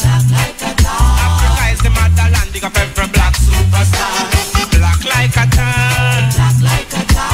Black, I'm proud you have to know who you are. Black like a tar. Africa is the motherland, big up every black superstar. Some bleach out them skin and think them out the win. Some bleach out them skin until it get in. Some bleach out them skin, see that them can't hear the king. Now from your bleach out your skin, boy, your skin. Boy, I'm a true Rasta man. Listen to songs that I sing. I'm a true Rasta man, and me Babylon can't trim. I'm a true Rasta man, smoking me right doing me thing. So Babylon listen to the fire where they are fling. Boy, black like a tar. Black, I'm proud you have to know. Yeah, the man called Richie Spice coming through and say black like a tar, you know. There was a time in Jamaica, still is too, when everything black did bad. Yeah, man, everything black did bad. Still is. Black cat party, them say a bad luck. Can you imagine that? A black cat. And they say them put black cat, you know. Black cat pass to cross, so them say you have to walk the other way. Because, you know, like what man say, don't walk on another leather. Them not tell you say don't walk on a leather because it could have dropped long for you know. Them say don't walk on a leather because bad luck. And luck can't bad. From a luck, it go bad. But them say black market. Like money now, when you sell money upon the black market. You know what I mean? Black sheep of the family. You know, the worst person of the family is the black sheep of the family. Black death, like we're going in Europe. Your head picky like black pepper green. You're black and ugly like what? You're black like tar. Black heart man. May I tell you, man, that terrible thing. If me was sure. But the opposite is white. And check what is bad that is white. What is bad that is white? It's a terrible thing. But how we grow up in a society, or we grow up in an environment, or we grow up, what we were taught and what we learn still reside in our subliminal mind. And there are times when it come out by sudden that we who even say we're conscious about certain things have to jolt to self and say, oh, you could have gone to that, oh, you could have said that, oh, you could have think that. Because that same thing, the way I run from, catch you. And you can't believe say it catch you.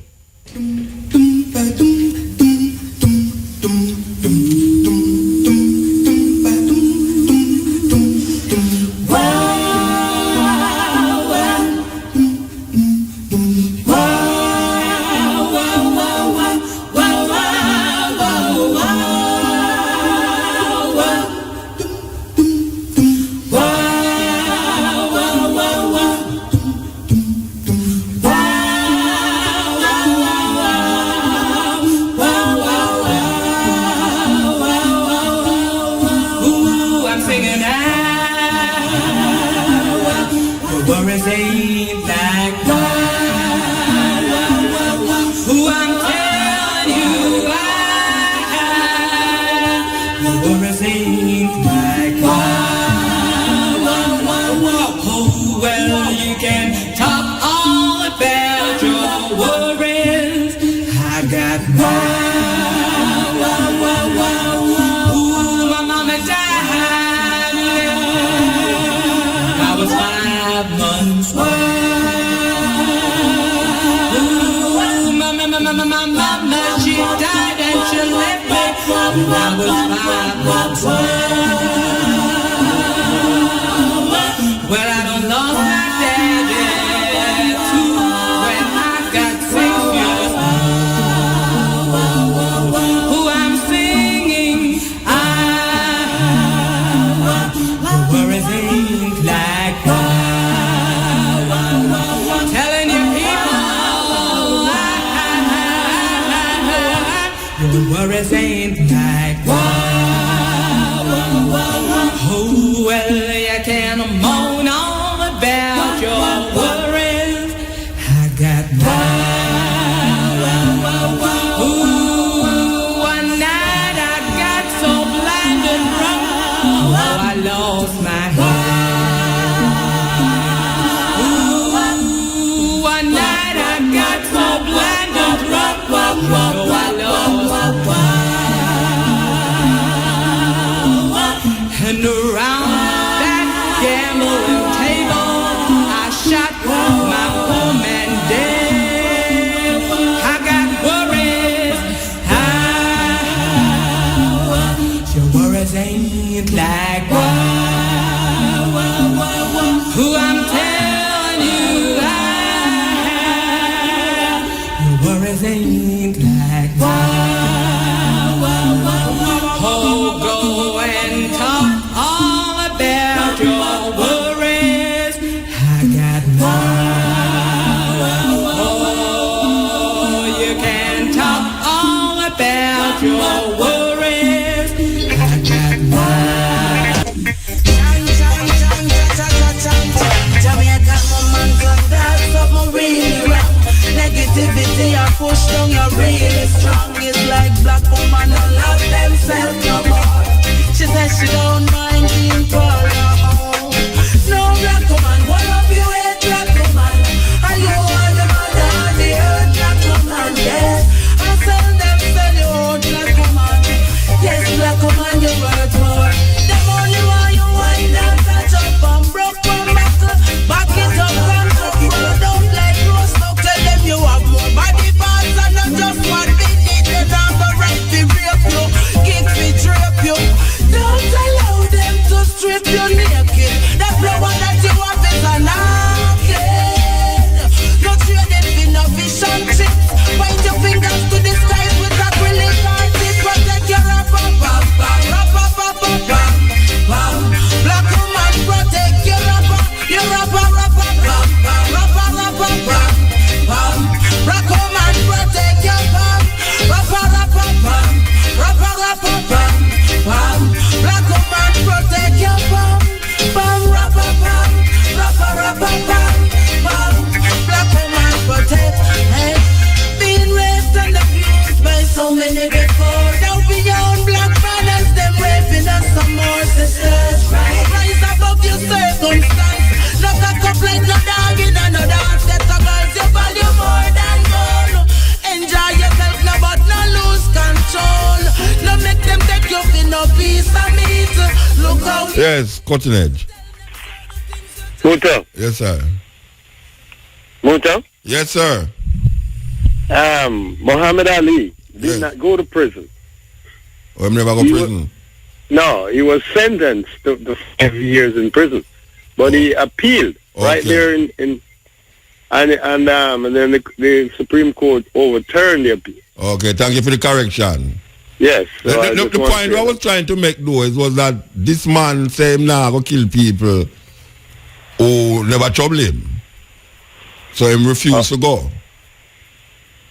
Oh, yes. I mean, I give thanks to the thing that him never really go to prison, but No, he was just sentenced. Yeah, he was sentenced to 5 years. He's not going to Vietnam because Vietnamese didn't do him anything. Yeah, that is really the point I was trying to make. With that, yeah, so he refused from going to harm. Yes, that was the reason why he was sentenced. Yes, yes. But the appeal took a while, so a lot of people didn't follow up.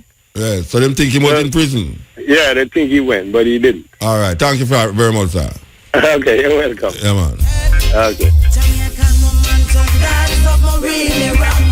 Negativity, I push down, you're really strong. It's like black woman, I love themselves no more. She says she don't. Now seduce to reduce my knowledge, because I will always break those barriers and burn down bandits. Oh Lord God Almighty, grant not privilege. You see, I have to overcome all wicked. Them and them fast things. I have no white God. Don't teach me anything wrong. Who the white God save me from white man oppression? I have no white God. It's just a black messiah. If a white God that bless, so him now blesses. I have no white God. Don't teach me anything wrong. Who the white God save me from white man oppression? I have no white God. It's just a black messiah. Yes, Cotton Edge. Yes, Samota. Blessed man. Respect, man. Yeah, highlight something from Paul Bogle. Yes. But I want to carry you and research if you find out. Because one day I'm going to go to England, and one white boy, me and him attack. And he say, you Jamaican? Paul Bogle, cut off the Costas head. So me I say, where you get that from? He say, ooh, I study my history, and I study Jamaican history. And you guys down there, in those times, you used it to your machete, and he started giving me all kind of history. But my country, I never hear. So if he's a Paul will kill nobody. Yes, but what may I say, they never highlight that in our history. They don't give no farmer knowledge according to. They never give no farmer as a Paul Bogle kill somebody. Where them never give? Yes, man, tell me he's a white man, I tell me, so, but when I ask you a question, hold on, what's happening now? You did hear about Paul Bogle at school? Yes, man, yes. All right, so what you think? So what? Talk more when do. Let him lead a rebellion. Let him lead a rebellion. What you think him to do? When him lead a rebellion? He could have just go in front of them and say, boy. So may I ask you what you think him do? So what you think him to do? And that may I ask you. Well, by leading a rebellion, you have to be a master. You have to have a master plan. Yeah. And plus, you have to have some farmer, where I say bodyguard or some farmer henchman or somebody to defend you. Defend you? No, not defend you. I know you. All right. A rebellion is that him instigate a rebellion against the system. Yeah. And the man them take up arms against the system. So people dead. Just like how them kill about 1,000 black people. The black people them kill a whole heap of the soldier them too. Yes, but they don't highlight it. They don't tell you, say, boy. Yeah, but you don't have to highlight the Paul Bogle cut off a man head round it so and chop off a man finger round it so. Paul Bogle lead a rebellion, and obviously leading a rebellion means you go down there with your machete and you're going to shoot some white people. Yes. That's why I'm saying skin for skin. I'm going to get that in my history. So you don't believe him? So you never believe him? You don't believe him then? Say Paul Bogle kill some people. I believe him, because I'm saying going at the archive. No, but you don't have to go. Brethren, listen to me, I say, no, man. Use your common sense, man. If a man lead a rebellion, a whole heap of people dead. Yes. Then the man who lead the rebellion and team follower them must kill some people over the other side, man. Have to. There's the truth, say, two them never tell you, say, precisely what Paul Bogle do. Him never did kill some people. Paul Bogle did kill some people, man. Have to. Just like Nanny, just like Sam Sharp. Just like Taki. Just like Taki. Yeah, so where he must say now, it wouldn't strike me for hear to Paul Bogle chop off a guy head. In that time. Well, Paul Bogle in this time, yeah. When I say it wouldn't strike me. It wouldn't strike me as weird. Because I hear to them find with all 3 finger to one some finger and them the maroon them vex with that. Yeah, man. Just like how them you ever about 3 finger jack? Yes, man, 3 finger jack. No, don't call idea, man. I'm gonna call idea in a carrying on 3 finger jack. It's terrible, you know. Terrible. Yes, man. Oh, what? Terrible, man. And I carrying on you show when him Pirates of the Caribbean, man. No, down there, so they say Chief Finger Jack. No, bury, man. But me say, oh, them bury him down there, so? Yes, man, in Pantapay Sand, man. You know, some man did make one move and immediately did act as 3 Finger Jack. Oh, yes, man. Yeah, man. That's to the right at all. That's to the right. Why not right? Why? You don't fit at the position. Why? Tell me, what you know about 3 Finger Jack for me not fit the position? History they give you about 3 Tell me the issue where them give you about 3 Finger Jack. Tell me the issue where them give you about 3 Finger Jack. They show you like saying was a man who was domineering and in committing atrocity. Like what? Like what kind of atrocity him commit? Well, me never specifically get no idea. No, but no, wait, no man. Tell me where them tell you in a year is where you say them tell you in a history where you did get from it. Say 3 Finger Jack was. What kind of man 3 Finger Jack was? It was ravaging, man. Always a seek to get goal and you know. But I said no, me no fi act the part there. Well, listen to me, man. No, sir. No, sir. Me did not go act the part there because me know different about 3 Finger Jack. Just like Paul Bogle. Is a man who sleep with all in mosquito inside, you know, one idea, one set. They were wrong with that. They were wrong with that. They were wrong with that. They were wrong with that. You have to defend when he loot them when he get. I mean loot. Which loot? He usually loot, man, and rob all them things, man. And do what with it? Well, you know, the thing is that the story he usually keep it on him. But to me get in my history. You were Robin Hood? You were Robin Hood? Yeah, man, you have to poor. Oh, you know say that him though. Know the issue where you get? And that them tell you, so you have to go buy that. You have to go buy it. That's why you have to go buy where them telling us slavery too. Yes, because so we wicked. So wicked people. Then them tell us we used to eat people in Africa too. Yes, man. They tell you all kind of things. And we have to go buy that. And we have to go with it, don't it? Well, after a time when you realize why you not go so. All right, tell me one thing. Tell me one thing where you learn in a year history book. Where white people do were wicked. When they commit genocide against black people, man. Like what? Like what? Like when? Like what? Like what? Like to kill out a generation and move people from one place to another. Maybe now they call human trafficking. Then I hear some white people, they put some people in our furnace and burn them. Which party are you up that? Yeah. You hear about that yet? I read that, you know. Put them in a furnace and burn the whole of them, about 6 million of them. Yes. You hear about it though? You hear about that? Yes, you hear about that. Okay. Well, in a few history, it's like they try to hide the things they will keep, you know, when I say no, it's like, is a farmer, then declare certain things against me to keep you in the subjection at all times. So when the white man tell you say Paul Bogle chop off a man head, what you think about Paul Bogle when him tell you that? Well, at the same time, it's so amusing to me because in a few history they don't want to highlight. So you feel a lie the white man tell? No, I don't lie him tell because he convinced me after a time he can give me all of the other history. Okay, so him convince you say Paul Bogle create an atrocity against film people then by chopping off one of them head. He cost that.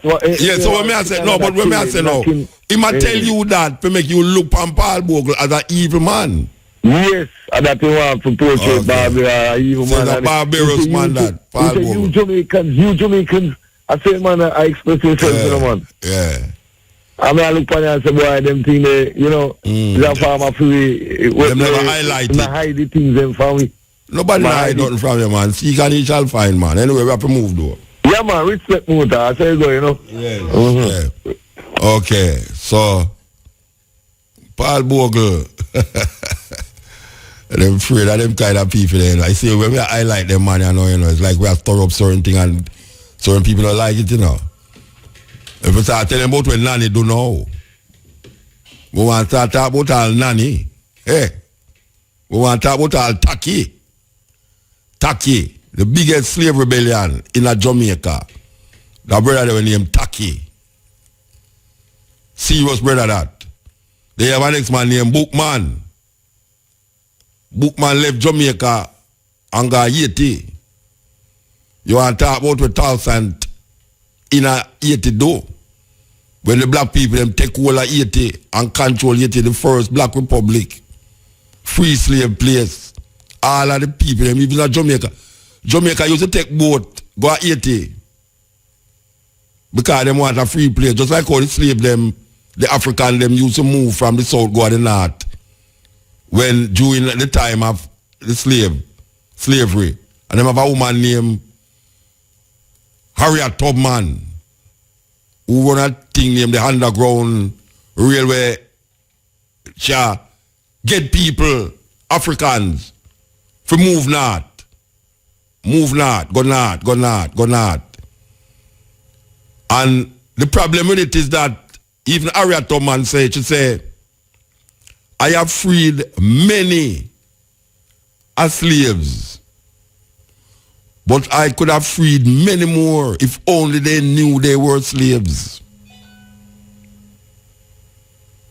I want to hear me say, Harriet Tubman say, this woman them called Black Moses, female Moses, to say, I have freed many slaves.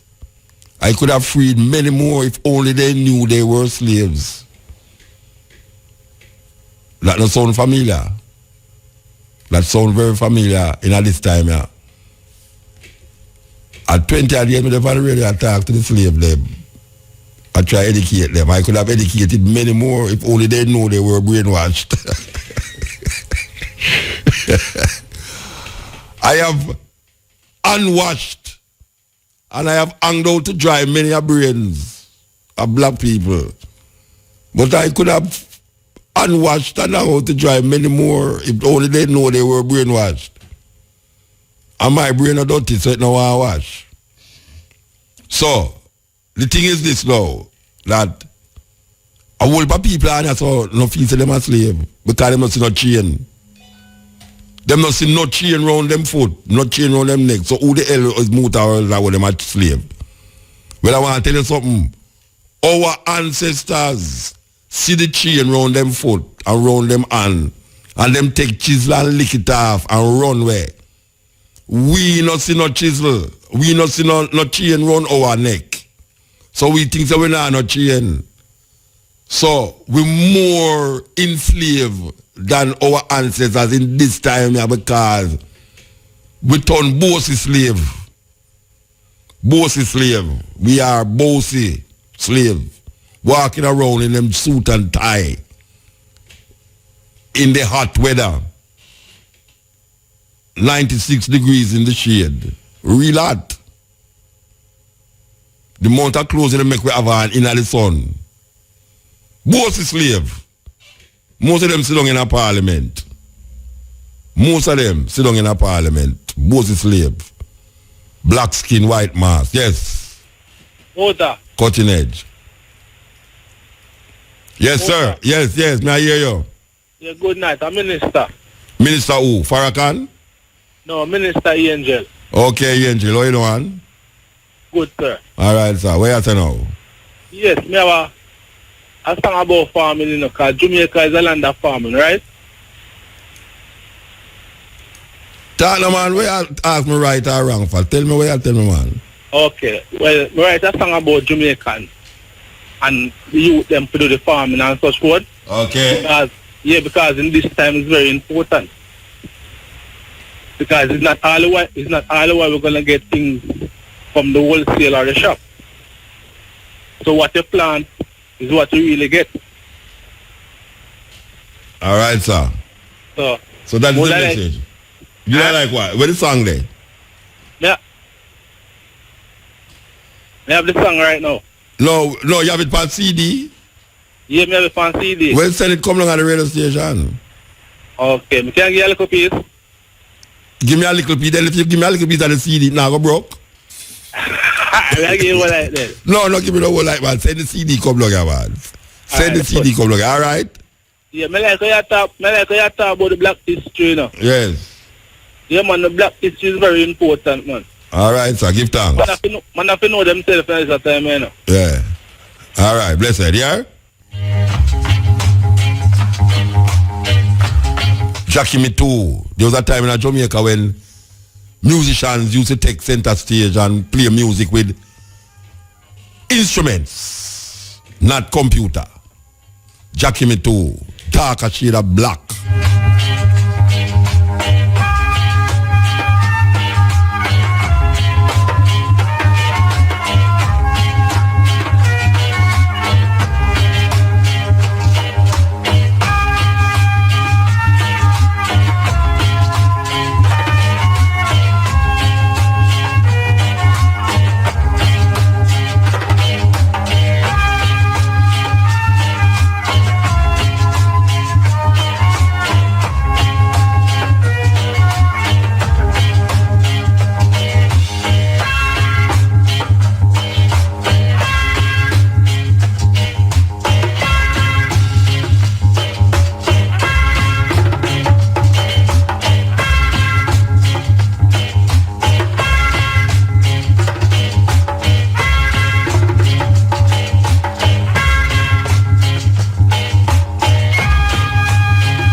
I never tell you, so I'm going to light 1,000 candles for Paul Bogle next week, Monday. Yes, right down our West Street there, 5 Young.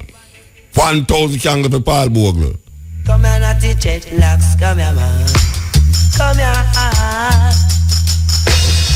man. I know, so we are down there. Yes, 1,000 candles for Paul Bogle. West Street, 5 Young.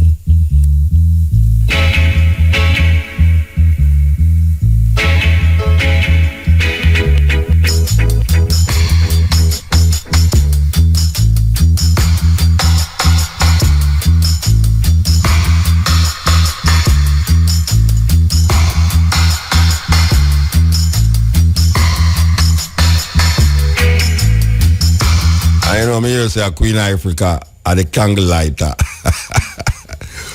Queen Africa cover the thing with a rusty machine. I tell you, say the machine they want chop somebody. Actually, you have to chat nobody now. Just put it against them, so the flat part. The machine to be the Queen Africa have. All you have to do, just rest the side right for somebody. Don't even touch them, just rest it for them, so. Trust me, man, you're supposed to drop down dead.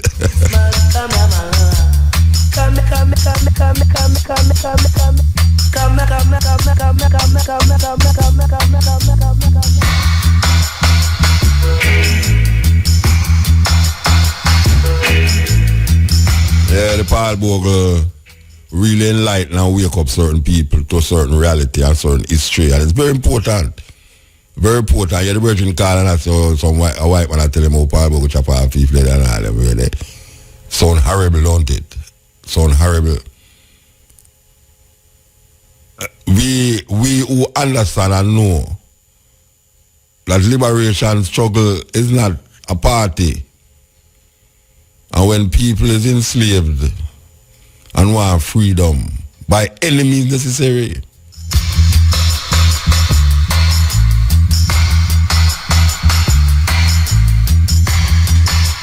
That's why them ban me poem on the radio about by any which way freedom. I hear to the broadcasting commission said, no way, we're not play that on the radio. Aye, sir.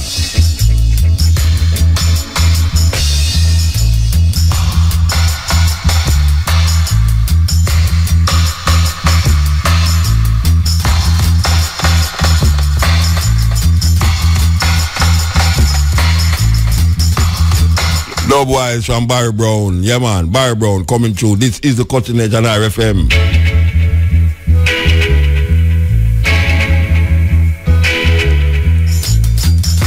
RFM. Thought-provoking. Always smoking. Lyrics like a bazooka. You are listening to Ruka by Ruka.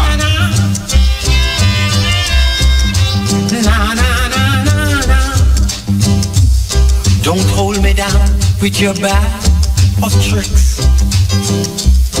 Don't take me for your foolish clown. You're on my back just like a tick, getting ready to play your tricks. Release me from yourself and throw it in the well, and drag it down into the bottom of hell. For you can play no hide and seek with me. For you'll be in just for the treat. Remember hope I feel me fire. Get you to the fire. On the continent report about Ruka. What the term is said? Hey, them can't stop me now. Well, I can't stop music to rock. Ticka, ticka, ticka, tock. Hey, don't hold me down with your bag of tricks. Don't take me for your foolish clown. You're on my back just like a tick, getting ready to play your tricks. Release me from yourself and throw it in the well, and drag me down into the bottom of hell. For you can play no hide and seek with me. For you'll be in just for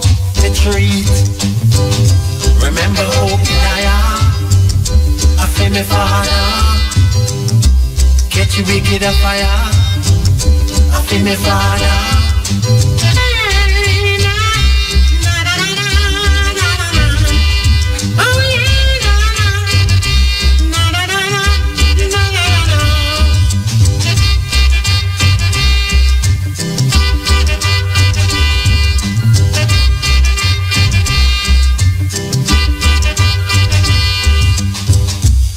So I'm warning you, don't come with no folly, or you will be very sorry. Don't play no hide and seek with me now, for you'll be in just for retreat. Remember Obadiah, I feel me father, catch wicked a fire. R.E.F.M. Thought-provoking, always smoking. Lyrics like a bazooka. You are listening to Muta Baruka.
Yes, continue. Yeah, Muta Baruka this? Yeah, blessed man. Yeah, first me I call for your program. Me I call for Center, man. Which one is St. Thomas them? St. Thomas, we just come from St. Thomas Virgin Islands. Yeah, man. St. Thomas, we just come from in Jamaica, yeah. Yeah, blessed man.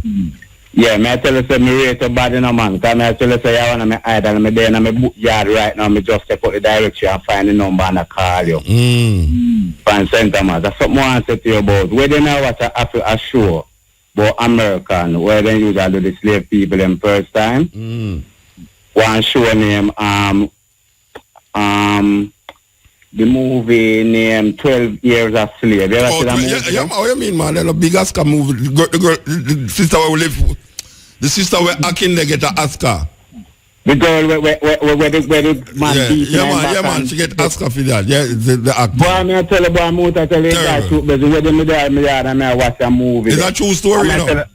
Me know that. Yeah. You see, before them pan there when me buy, I'm out there where they are, me know a true story. Before them, about black. And I tell you, so that movie that make me weak.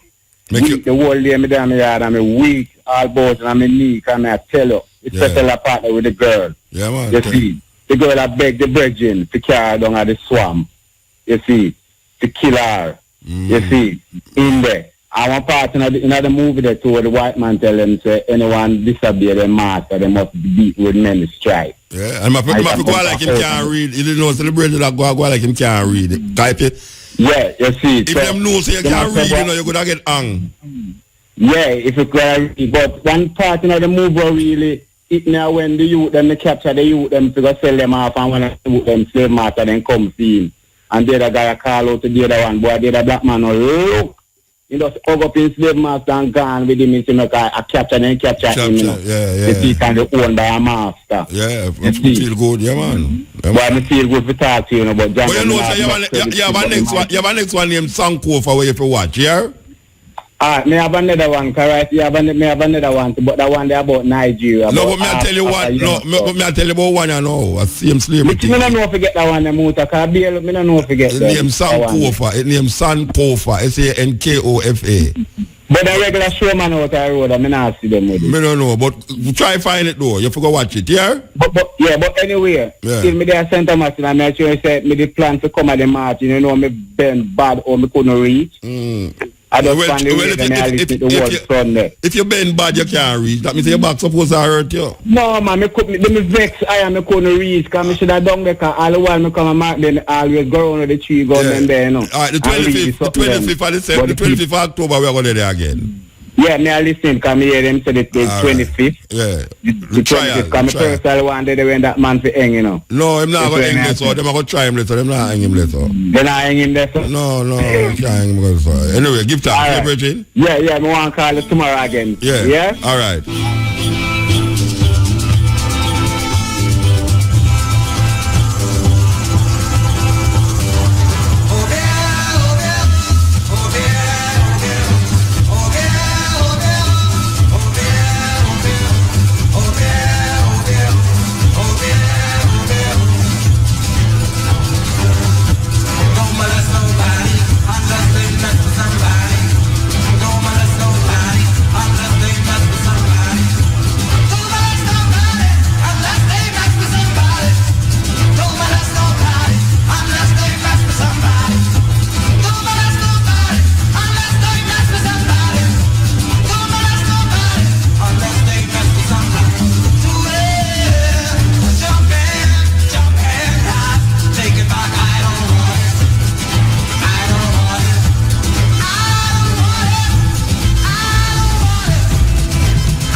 Listen to Exuma from the Bahamas. Yeah, man.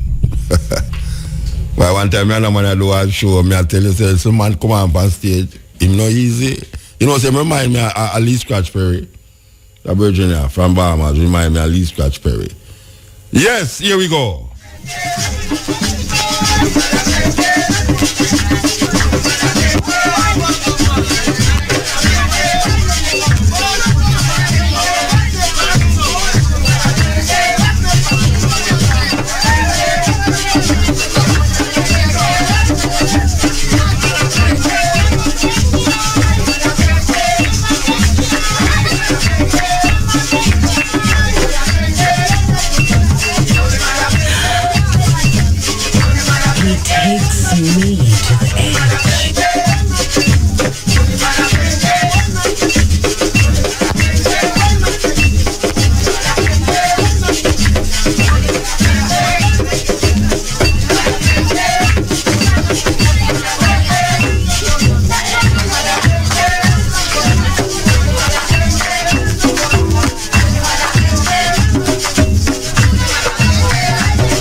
Let me go to St. Thomas for a whole day, and it take a whole year if he come out of it. I tell you.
Cutting Edge.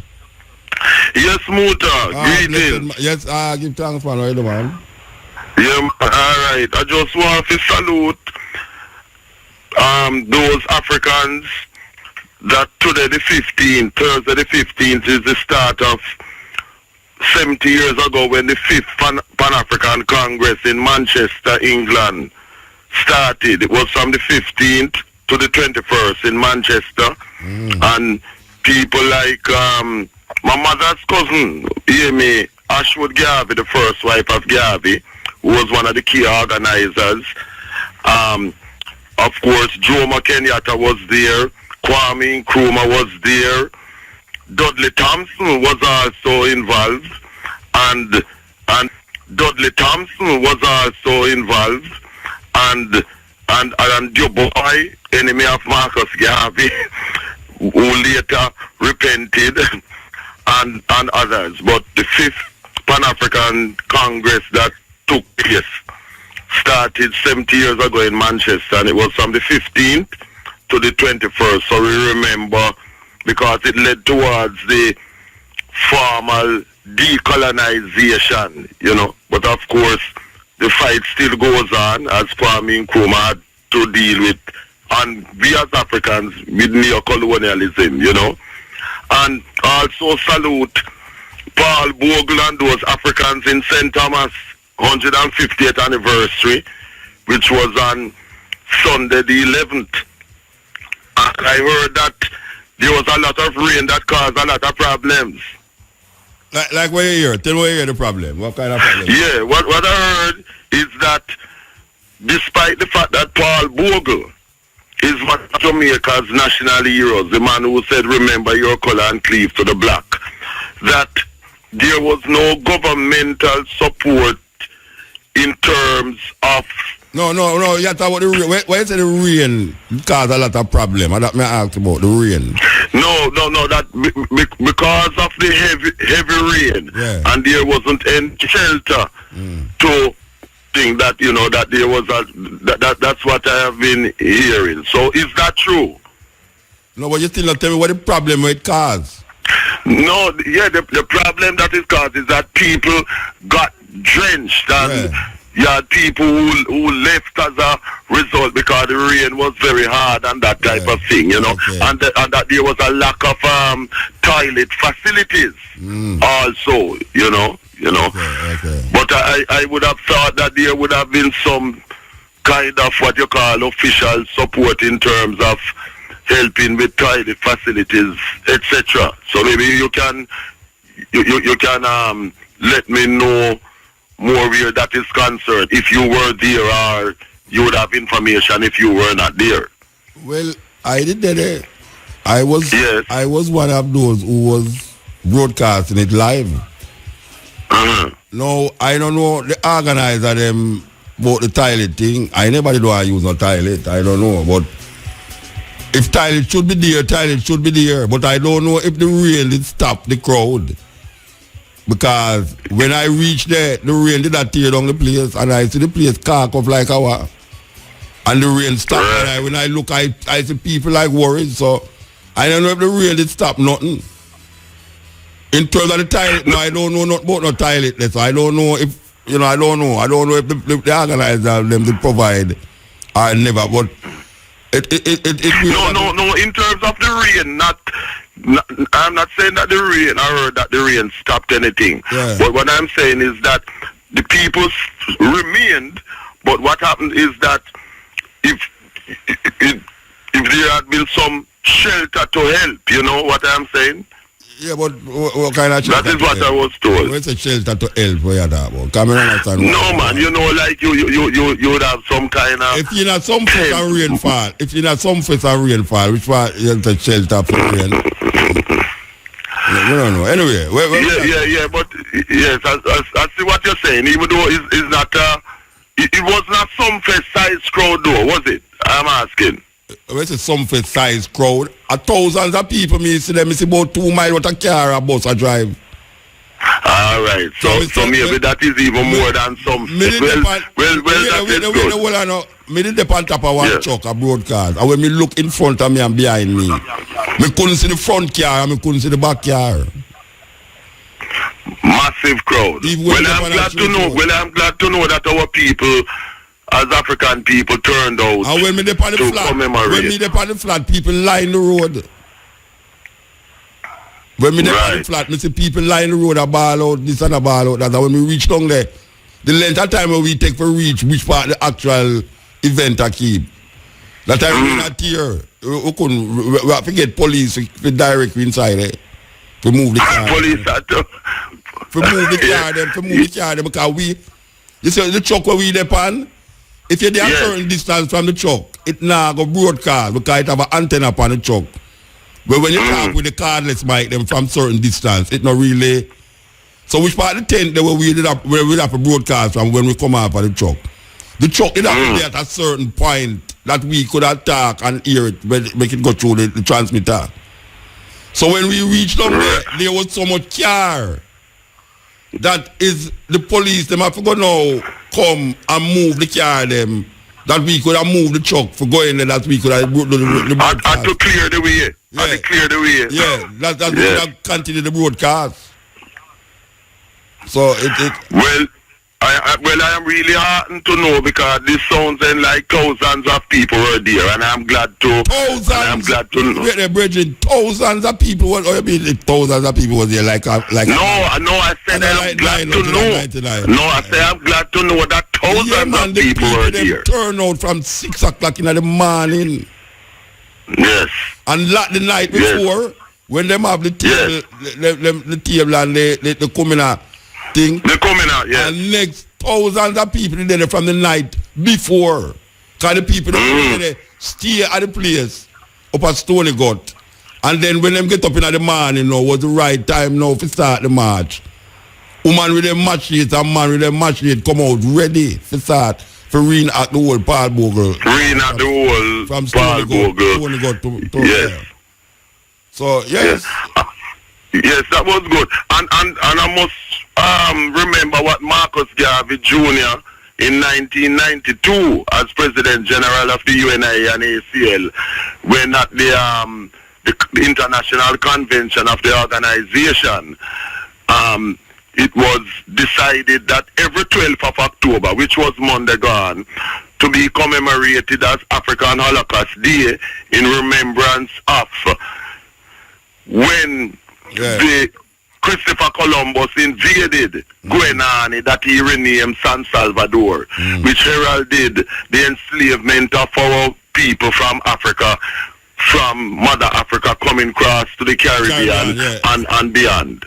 And next thing too, in terms of pressing plants in Jamaica, because for quite some time now, records not being pressed in Jamaica. And what has been happening is that reggae records and rocksteady and so being pressed either in Japan and in Europe, etc. And the prices are very expensive, and what it has meant is that people who used to earn a living by working at pressing plants in Jamaica over many, many years without employment, and imagine in Jamaica, it's the people abroad who are making money by the pressing of vinyl, and really wish that the pressing plants in Jamaica should be reopened, so that we can earn money and our people can earn money from our cultural products, musically speaking. Yeah, but you are no brethren. For open a pressing plant in Jamaica don't make no financial sense, because you're not going to get no way people that buy record from foreign for open a record plant on it. So, you'd have to have a big amount of people that buy record from open a record plant, and record now sell now. I just feel novelty. A novelty record is no, so if we go really have a record plant that employ people for go print 300, 500 record a month, that don't make no sense. Yeah, well, that would be with some records, but you have records that would sell more than that. And what is happening is that people in Japan and in France and places like that, they are making money pressing Jamaican music. Yeah, because you see, them can afford to do that. We can't afford to go open a plant to bring 4 Japanese come out to come buy some record. Because you remember I said Technique did that print record still, and Studio One did that print record. Technique. The brethren where them deck we killed the other day, man, them name. But they own Technique. Winston Riley. Winston Riley, yeah. Them did that press record the other day, And Studio One did a press record still. And Tough Gang did a press record. No, Studio One hasn't been pressing records for years, For years. I haven't been pressing records for years. But one of the last to do is Dynamic and Tough Gang. No, wait, me I tell you, say. All right. It's the record them where, I not say Studio One need to actually press, but you did have record that come out with old music, new record that come out with old music. And that Techniques used to sell it, and the old record them used to sell it now. And new record them press with the old music them. I mean, so when you're going to go buy a Slim Smith record, a record you get, but it's not like, it's a scratch up old record them sell you. It's a brand new record. No, I know it's repress. Yeah, just so like repressing, yes. Yeah, well, that me I talk about now. So me I say, in a Jamaica now, the market is not viable enough for a company now go open a record plant and stuff, go press record. Because, you have to go find out now all of the different companies them for go press record, which record now sell Like the market has gone down because of the change in technology and people access music on internet, YouTube, etc. For instance, now, we also know. Yeah. Me come here so I use CD. When me play CD, everybody play record, you know. When me play computer, everybody play CD. No, nobody not play. Nobody play CD again, you know. Because you just put the CD, download the CD. When me I get music now, and you use the computer, yes. I get it. I mean email a man send a record in an email, a CD in an email, and me no go a sound system again with a bag of a CD. Me just go with my computer and a little thing that always look like a cigarette box with all 200,000 record CD. That is common worldwide because as a DJ myself, I know that, you know, because you know that is. Remember we usually go for beer box and go and dance. True. When you look at the sound man, appear beer box and my favorite man I select the tune them and I give the tune them. No man just press 2 fingers on the tune where you want play just come up. But you still have people that use vinyl. Vinyl is a novelty thing, you know. Vinyl now is like a specialist thing. And it has selling now. It has selling enough, you know. Yes. It has selling now. But in terms of a company in Jamaica, I don't think for it to be economically viable, the viability of it. Yeah, because not even CD has sell much less. No, because it get overtaken. CD overtake the vinyl, and now computer overtake the CD. Jump drive overtake the CD. About the jump drive. Yes, for real. But I go back to something that you did say about the politician them and thing. You did a politician in the march still, you know. Okay. Yeah, man, you did a politician. Like you can name some prominent ones? No, me don't know. You're not gonna know them. Them prominent at Jamaica, but you're not gonna know them still. Because them not really prominent at foreign. But a politician them, you know, from party, from we are running an election and them we there. Right. Yeah. Right. Okay, so well, he must say, boy, him never did into reparation, and he must say, boy, no, him recognize reparation. I mean, I tell him, say, he must admit, say, a cutting edge and running Africa make him love and talk about reparation, no, but him know what I say. But me know, say, I we them a listen to and I go like them not listen. Well, you know, pretend not to hear, but hearing nonetheless, Every one of them, man. Yes, definitely, you know, silent listeners. But, you know, the fight for reparations, you know, it just goes to show the cause and the justice. And as we say, that 25 million that Cameron offer, that must be used as part reparations to buy medical equipment, dialysis, X-ray machines, and that type of thing. And no prison. Hold on. It's a reparation money. Reparation must come with an apology. If he might give you money and don't apologize, it's not reparation money. So if him come that is automatically involved, you know. Yeah, that the apology must come with it, which he is refusing to do. No, but you said they must use the 25 million as part of the reparation money. That's not reparation money. No, Muta. What I'm saying, I have already said in the past that the apology must be there. Yeah. So you know that goes without saying. Yeah. It can't be just give money and that, because you must state the reason why the money is being given. That is not a favor. It's not a favor. Him give the money to help the economy of Britain. That the prisoners them is costing Britain too much money, so they want to choose some pan we that we will bear the burden. Exactly, so that our people bear the cost of accommodating people who have been doing time here. Exactly. It's low chain, which is what I have been telling people on my radio shows them and that type of thing. And this is why we're not allowing him to get away with that, you know. And we're not allowing any politician or anyone else to allow him to get away with that, because we know we have the enemies who support him, and you know they're writing certain papers and that type of thing, you know, knocking against we who are fighting for reparations. Only for Jamaicans say foolishness. Only for Jamaicans say we must move on. Yeah, but you see, is because their minds have not moved on because of mental slavery. You see, and this is why it is important for us to keep on constantly to educate the people, because the ones who are saying that we should move on is precisely because they're not even aware of the situation that we are in and why we are in the situation, because of the very same mental slavery that holds them, that have them telling us foolishly to move on. Yeah. You cannot move on and you don't have knowledge of yourself and to know why you are in the situation that you are in. So they are the ones who really need to move on mentally. Yeah. Because they're still shackled mentally, as you and I know. And this is why you have such a hard time. People like us have such a hard time with people like that, you know. So we just have to keep on doing what we have to do. There is no other way. It's constant education. Some of them will not be saved, but some of them will see the light, you know, the African light. We have to keep doing it, Virgin. Anyway, we have to move that door. We have to keep doing it. Yes, every time. Yeah, so, man, Marcus Garvey live.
Hallelujah.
Thought-provoking, always smoking, lyrics like a bazooka. You are listening to Muta Baruka. Curse the sinners, then turn around and do the things that give true Christians a bad name. Them a one-day Christian, them a one-day Christian. 6 days a week, they do it all kind of wrong. Sunday dress up in a white, Bible in the hand. Oh Lord, them a one-day Christian. Oh Lord, them a holler for the Lord, holler for the Lord, holler for the Lord, and enough of them a fraud. See them a come, the sacred cow, with the attitude holier than thou. They don't mingle with non-Christian folk. They don't wanna be unequally yoked. Them cause me sin and them a found some way, because them go to church every Sunday while me in a bed I sleep some more, cause me go a party the night before. Them cause fornicator, cause the crook, but them a do the same when nobody now look. Them a one-day Christian, them a one-day Christian. 6 days a week, they doing all kind of wrong. Sunday dress up in a white, Bible in their hand. Oh Lord, them a one-day Christian. Hear this, I me say one Sunday morning bright and early, let me a watch a service on TV. See the preacher a cry openly, that aroused my curiosity. So me watch and me listen carefully, while the tears of the person flowed freely. Then after a while it occurred to me, the person really a cry for money. Him not cry for the poor family, who have to go to bed every night early. Not cry for the South African country, where black people trying to be free. Not cry for the youth who are suffer daily. Him a cry for money. But all of them go have to cry some more when the key man lock the door. Key man lock the door. Key man lock the door and down. Oh, yeah. Key man lock the door.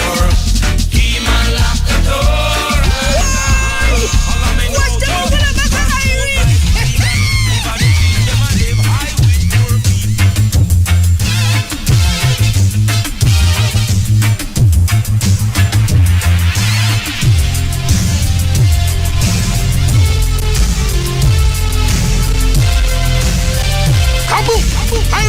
Them little fool that try copy them fist, copy.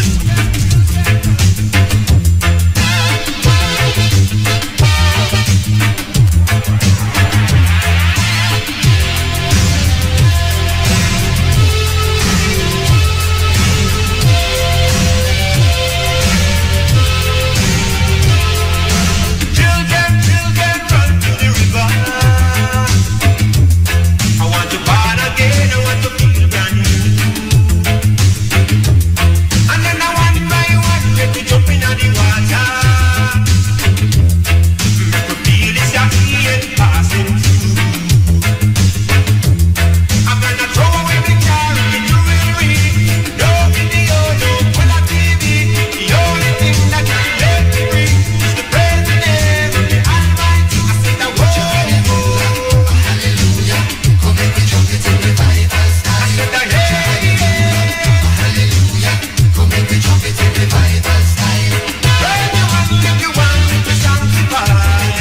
Revival style. Burn your hand if you want me to sanctify. Make me jump it in revival style. The one him is a what? Who him is a priest? Three him is a sinner with the mark and the beast. Four him is a liar, five him is a doctor. Six him is a prisoner, seven him is a thief. I said, hallelujah, come make me jump it in revival style. I said, hallelujah, come make me jump it in revival style. The pass up, keep it little burden. I want to wash away this terrible pain. Well, if you hear this in a them born the murder. Oh Lord, them born again. Yes, cutting edge. Greetings. Greetings, blessed. Blessed I. You know, earlier, we listen in the program we listen about the drums. Yeah. Yes. Oh, them band the drums. Yeah, man, the drums in our story and show our struggle. And, it reminds me to echo say before, and we hear people say it too. It's a long time the sound didn't come up. The absence of the drums, especially the hand drums, in reggae music. In reggae music, the absence of the hand drum. Yeah. Like them ban it out of the reggae now. Yeah, tell you. And you're so weird. You're hearing few reggae music and you're hearing the hand drum distinctly. You're hearing the tete. Yeah. Yeah, the sweet tete inside there. Very, very rare. And we wonder, you see our brethren there. Herman. If the man have no food, it come like him tap eat food. Me tell you, I see Herman up of the museum, being part of the being part of the tour when ones and ones go there. And we give thanks for that. Yeah. And, we need more of that. The drum just accenting reggae music table. I'm talking about reggae music. There's something that I want to say, and I'll say it quickly. We had some incidents down the island, especially a plantation island there named St. Kitts, with some artists and their contingents, We had an incident there with, I think it's with Bounty Killer. When that happened? Sometime there, man. Sometime there, I think he went in for the music fest. When? Contingent. I'm not today. The pardon? Which year that happened? I think it happened this year, man. Okay. The recent things I'm talking about. Current affairs. Bounty Killer and his continuance. And the brother went in with him and there was an incident with a phone. And he get caught up. And then after that, I think ladies, Maca Diamond. Maca Diamond and Shiko went in and certain things take place again. Like what is certain things that about? I think something went missing, a laptop or something like that. The first time was a phone, and the second time was a laptop, some kind of communicative instrument, But we want to say still, people from, and then there was a hullabaloo about it. People is people. The artists then is human beings and people with them, and people who move with them. A current that, Yeah, man, it's not phone liquor, man. It's a current business. Brethren, you have to call forward. Believe you me, you have to call forward.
Cutting Edge. Good morning, Walter. Morning, sir. How are you? I am okay, man. Okay, I wanted to talk to you, ask you a question, something not pertaining to what you're talking about tonight. It's about the Christ and the Egyptian Christ. The Egyptian, and also Buddha and Krishna. Hold on. When we mention all these things tonight? No, you didn't mention them tonight. It's a question I wanted to ask you since long time ago. Okay. Yeah, so these are mythical characters, right?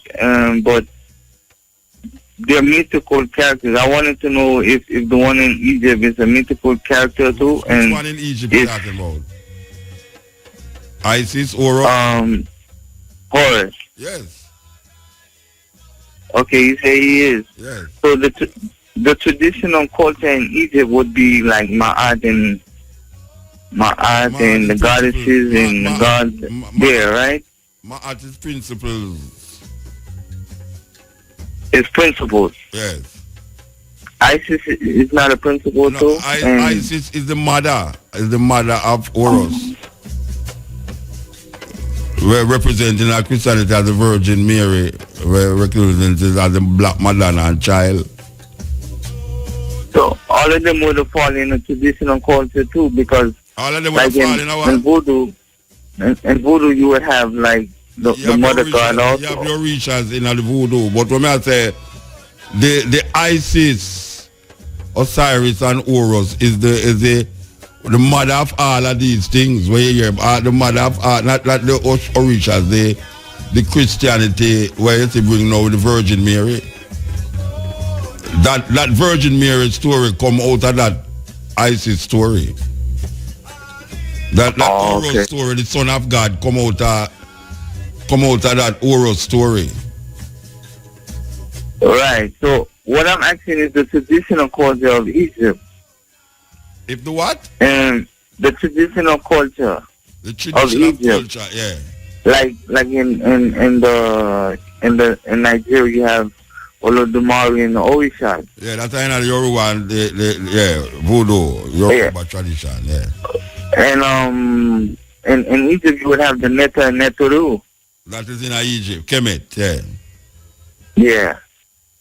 So but this one is a religious story where we're talking about Isis and Horus and Osiris. Well, it has become a irreligious story through Christianity. Oh, okay.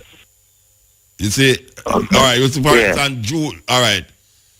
The idea of Jewishism or Judaism wasn't a religion as such, you know. It's a cultural way of life for the people them that develop through time as a religious belief.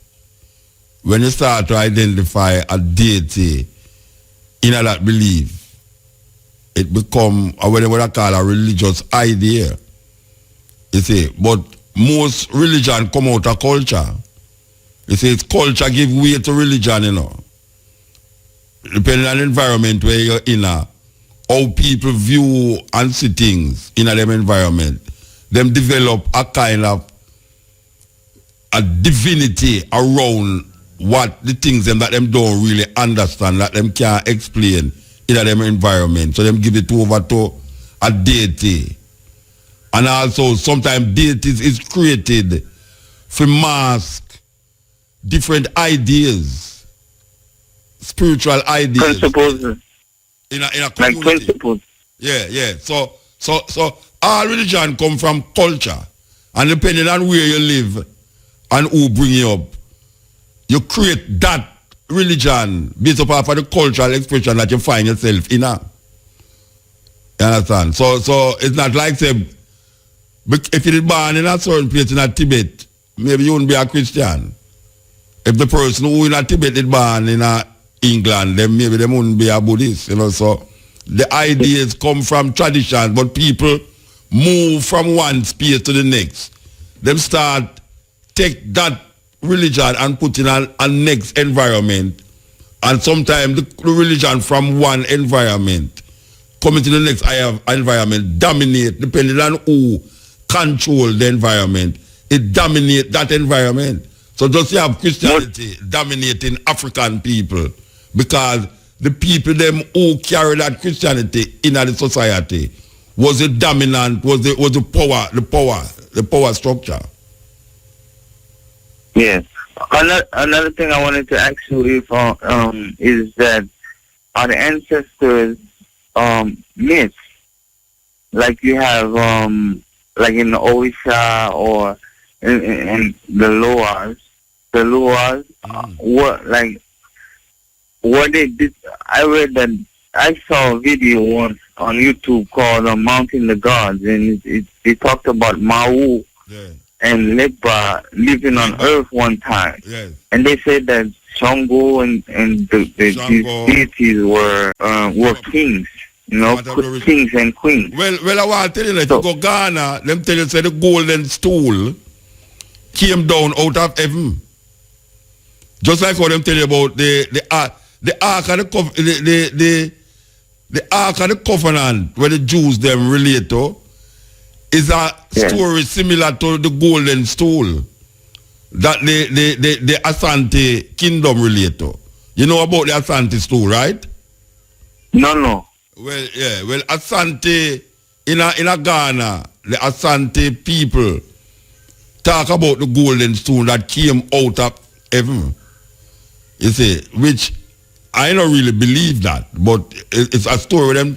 You have some people take it literal, as a literal movement of a stool made out of pure gold. That now the chief sit down pan and become the chief of all chiefs.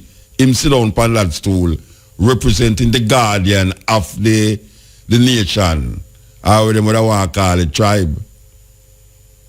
Oh, the God of the nation. The guardian. Because the Ark of the Covenant would have been God, right? And well, so the Ark of stool the would have been Covenant God. represent the presence of God.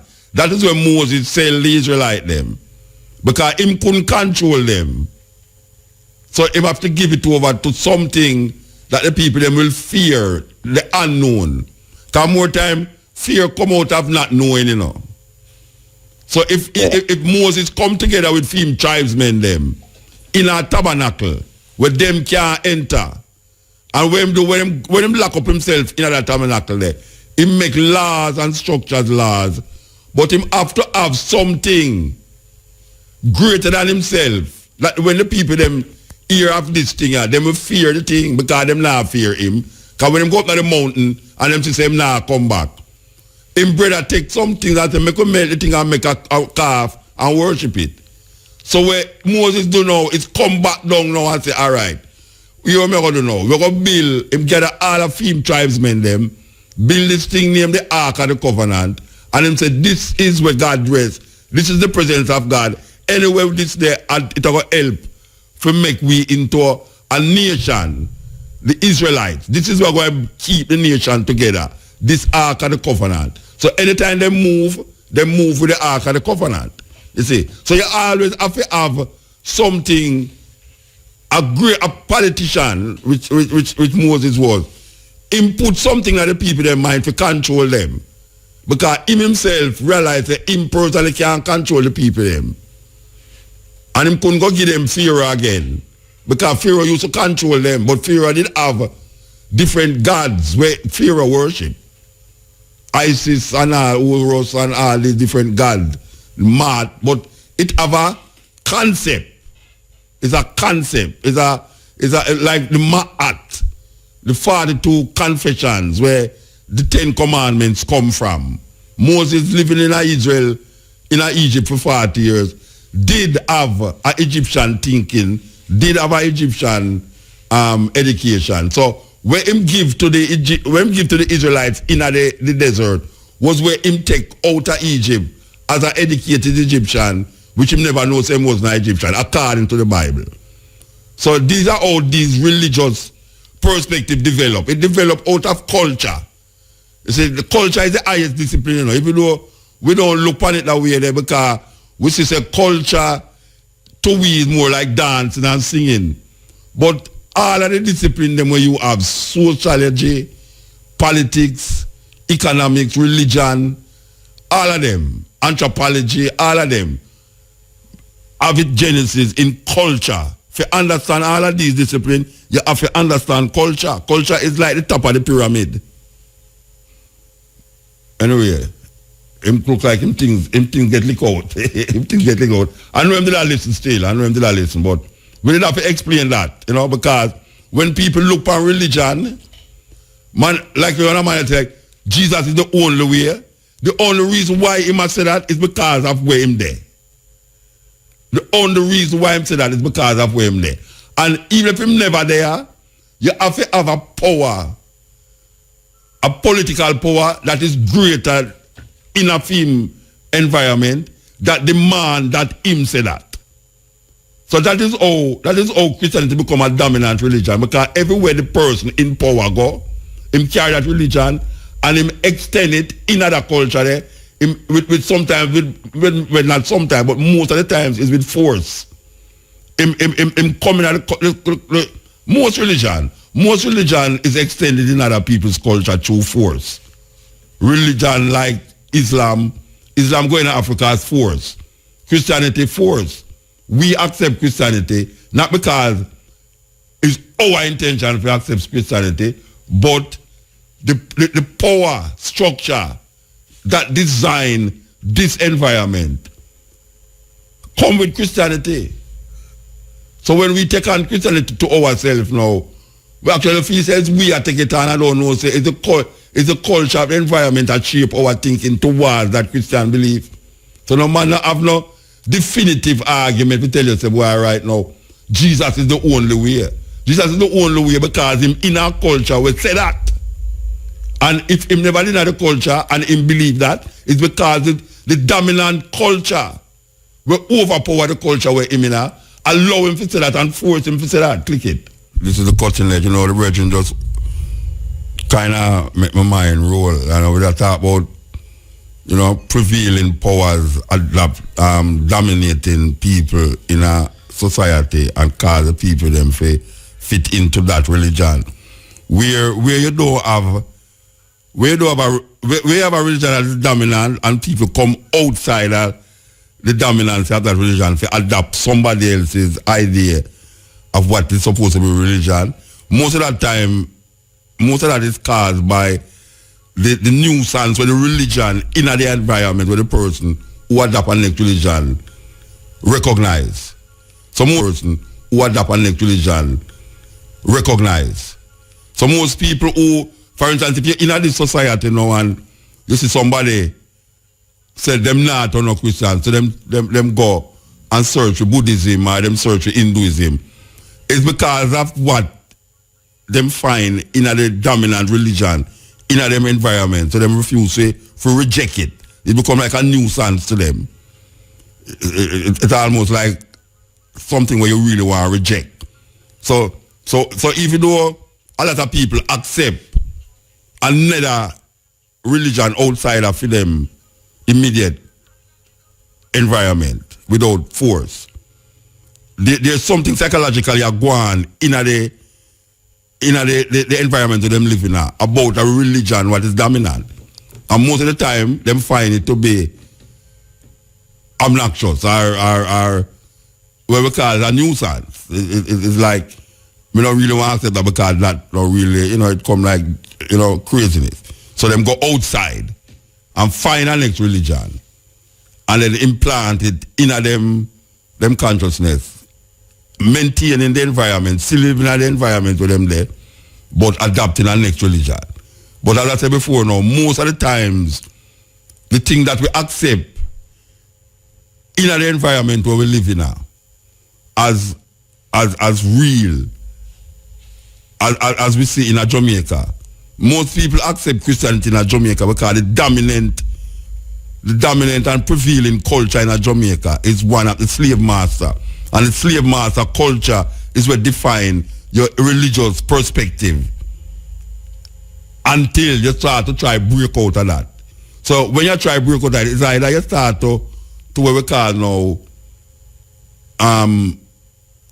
find some other culture where religion exists and bring it into your environment, or you then now start to twist the dominant religion to suit yourself. And when you start to twist that religion to suit yourself, where you find out you start to develop another kind of religion, it's almost like a domino effect. So when you reject the religion in your environment, if you don't go outside that environment to bring another religion in the environment, you start to use the religion that is the main religion and then twist it to suit yourself and start to create your own way and understanding of what this dominant religion should be in order to effectively make it work for you. And that is really something where we should have really check out. We should have really look into it. I mean, we know we are looking to politics and them things, but the politics of religion is very significant to how we view ourselves as a people. Religion have a politics, that's why I scared when I hear a man talk about theocracy, you know. When I hear what my brethren say theocracy reign and all, I say, I don't know if them understand what theocracy means in its essence. Because there's no God, there's no divine entity that is God, that is going to sit down and rule a country and decide what you is. So what them are dealing with now is that there's going to be some men who represent God. Just like how Moses and the Levites represent God. Just like how in Iran, the Ayatollah represent God. Just like how the Roman Catholic have the Pope, him represent God. But there's no God that is going to sit down in a Rome or anywhere for that matter and then rule the people then based upon a divine nature. The divine nature that man see come from man. Man's divine nature developed through in connection with nature itself. And if him don't have a connection with nature, him can represent or truly say him have a divine quality. Divine quality is the connection where you have between human beings and how human beings relate to nature and surroundings. So him environment play a key part in how him perception and perspective is when it comes on to who am I? What am I here for? What should I do? So, because I say that, because it's now the time for, and we say my brethren still I say if you don't still look on the phone, which is that usually him do still, but we kind of allow that now. We see that's where him stay, and sometimes you can't change where you can't change. You see, so you just low where you can't change and nobody get no headache over it. And you know, so when pay time come, you just tell him, say, well, him did gone 3 days. When we count the hours them for the whole week or the whole month, it comes out to about 3 days. So just deduct him pay. We give thanks to the moment, give thanks to the time and the energy. We know so we're going to forward there so a little more. From 2 to 5:45 with the stepping razor, the art of war. And we want to remind you again, we're going to keep reminding you that we're going to go back to 2 doses in a 1 month. 2 doses in a 1 month. We're going to go back to St. Thomas for the trial of Governor Ear. Still the Palborg saga continue. We say again, give thanks. We give thanks to Monique, and we give thanks to Brian for there with we. Yes. I'll tell them, say, give me, put the 2 of them pay together and give me half of them where the 2 of them get, and me one will sit down inside there. And that we are going to do. We're going to talk to the boss upstairs. Say, look here, it's only a pay Brian that take to sit down here, so don't make them come in there. Give me half of whatever I take, and me all right. You understand? I think it rain. Only if I rain out there. So when the boss say, oh, him not come in. Him wait up. You know, say, first time you used to sorry for him when him ride him bike. Him not ride bike again. Me used to sorry for him when him coming out when him riding bike, you know, that's all. The man coming out, the man a drip, you know, I say, oh gosh, look at the rain to my bridge, do you? Rain a tear out there. Oh gosh, man. Yeah. Imagine rain a fall out there, I sit down here and talk to Mike. I'm me and Mike and a friend, you know, Michelle should have talked to. Big. Only if I rain a fall, I'm sit down here and talk to Mike. Wait, what are you dealing? I'm Michelle should have talked to no Mike.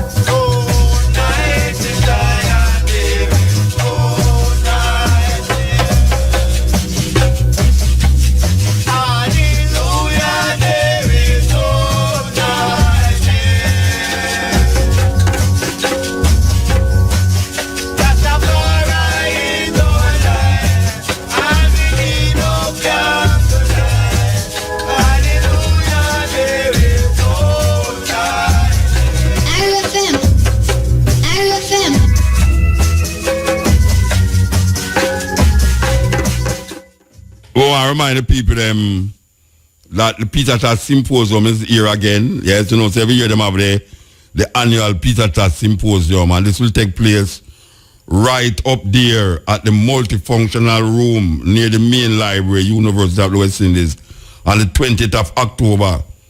I think the 19th of Peter Tosh's birthday, you know. On the 20th of October, from 6 p.m.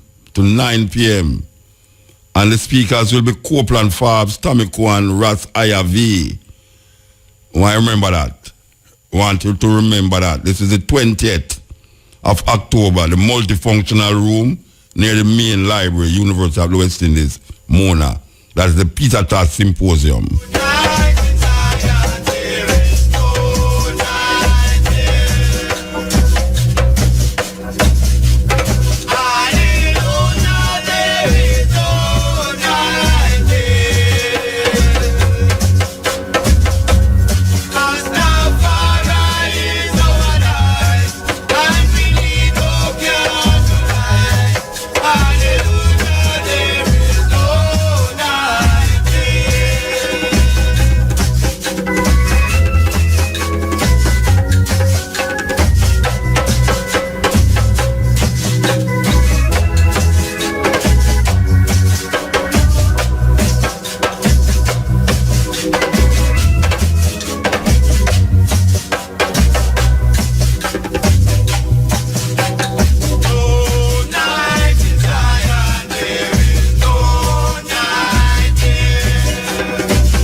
Extension.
are listening to Muta Baruka.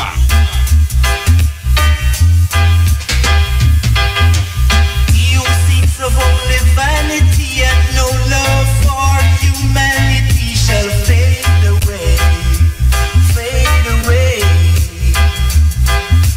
He who checks for only wealth and not for his physical health shall fade away, fade away. So some believe in diamonds and pearl and feel like they're on top of the world, they shall fade away. Hear what I say? The rich is getting richer every day, and the little that the poor man got, it shall be taken away. Do you hear what I say? Yeah, hear what I say. The man who worships silver and gold shall surely, surely, surely lose his own soul, then fade away. One who's always acting smart and don't carry no love in his heart shall fade away. God is here and there and everywhere, and he knows when you play the game unfair. So people beware, or else you fade away. Hey, beware, and then you fade away. You gotta fade, gotta fade, gotta fade now. RFM, number one reggae station in the whole wide world, United.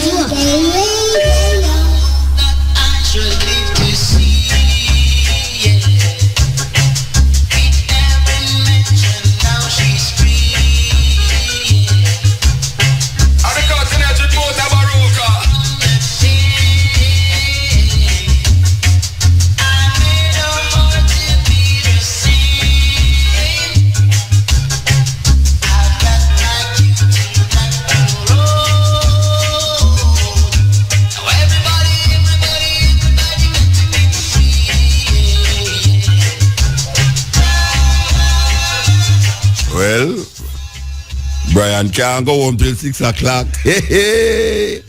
Brian can't go home till 6 o'clock. He gets stuck inside that so you know, see, Brian I go carry you till 6 o'clock, you know. Yes, O'Brien I go carry you till 6 o'clock. Alright. I will be listening. I never listen to O'Brien yet. Never ever. Never ever know him over a computer.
Sunshine all over the place.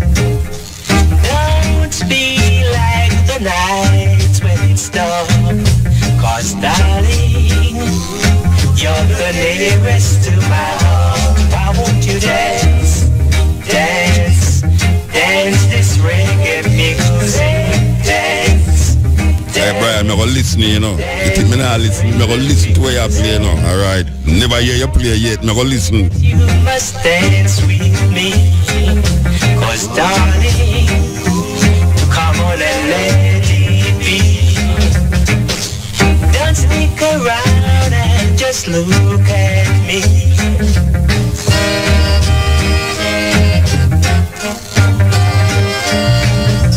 Dance, dance, dance this reggae music.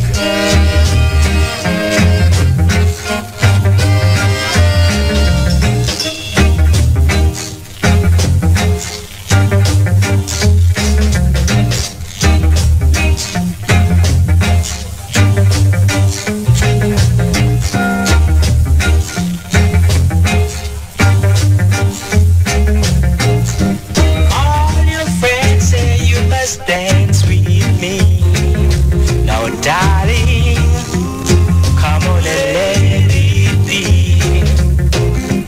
Don't stick around and just look at me. Why won't you dance? Dance.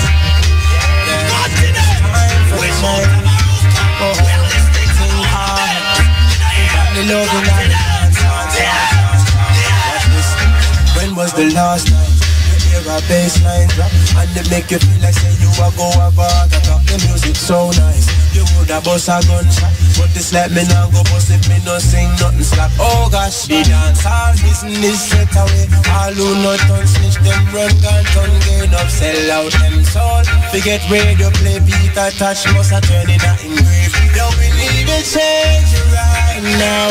We need a change right now. Things set away right now. The things set away. We need to bring back the love again. We need to bring back the love again. You know see the bigger eggs. I try my shop is sitting there, no one we do no music with the little use them listen. Any artist we try, them end up missing. You see that them get that early grave and them end up in prison. See where them a do to good, you see where them a do to busy. That now go stop me none at all, no them have to kill me all. We don't regret the world lost. Let me write a letter first class, tell them free world boss. And change right now, we need a change right now. The things set away right now, the things set away. We need to bring back the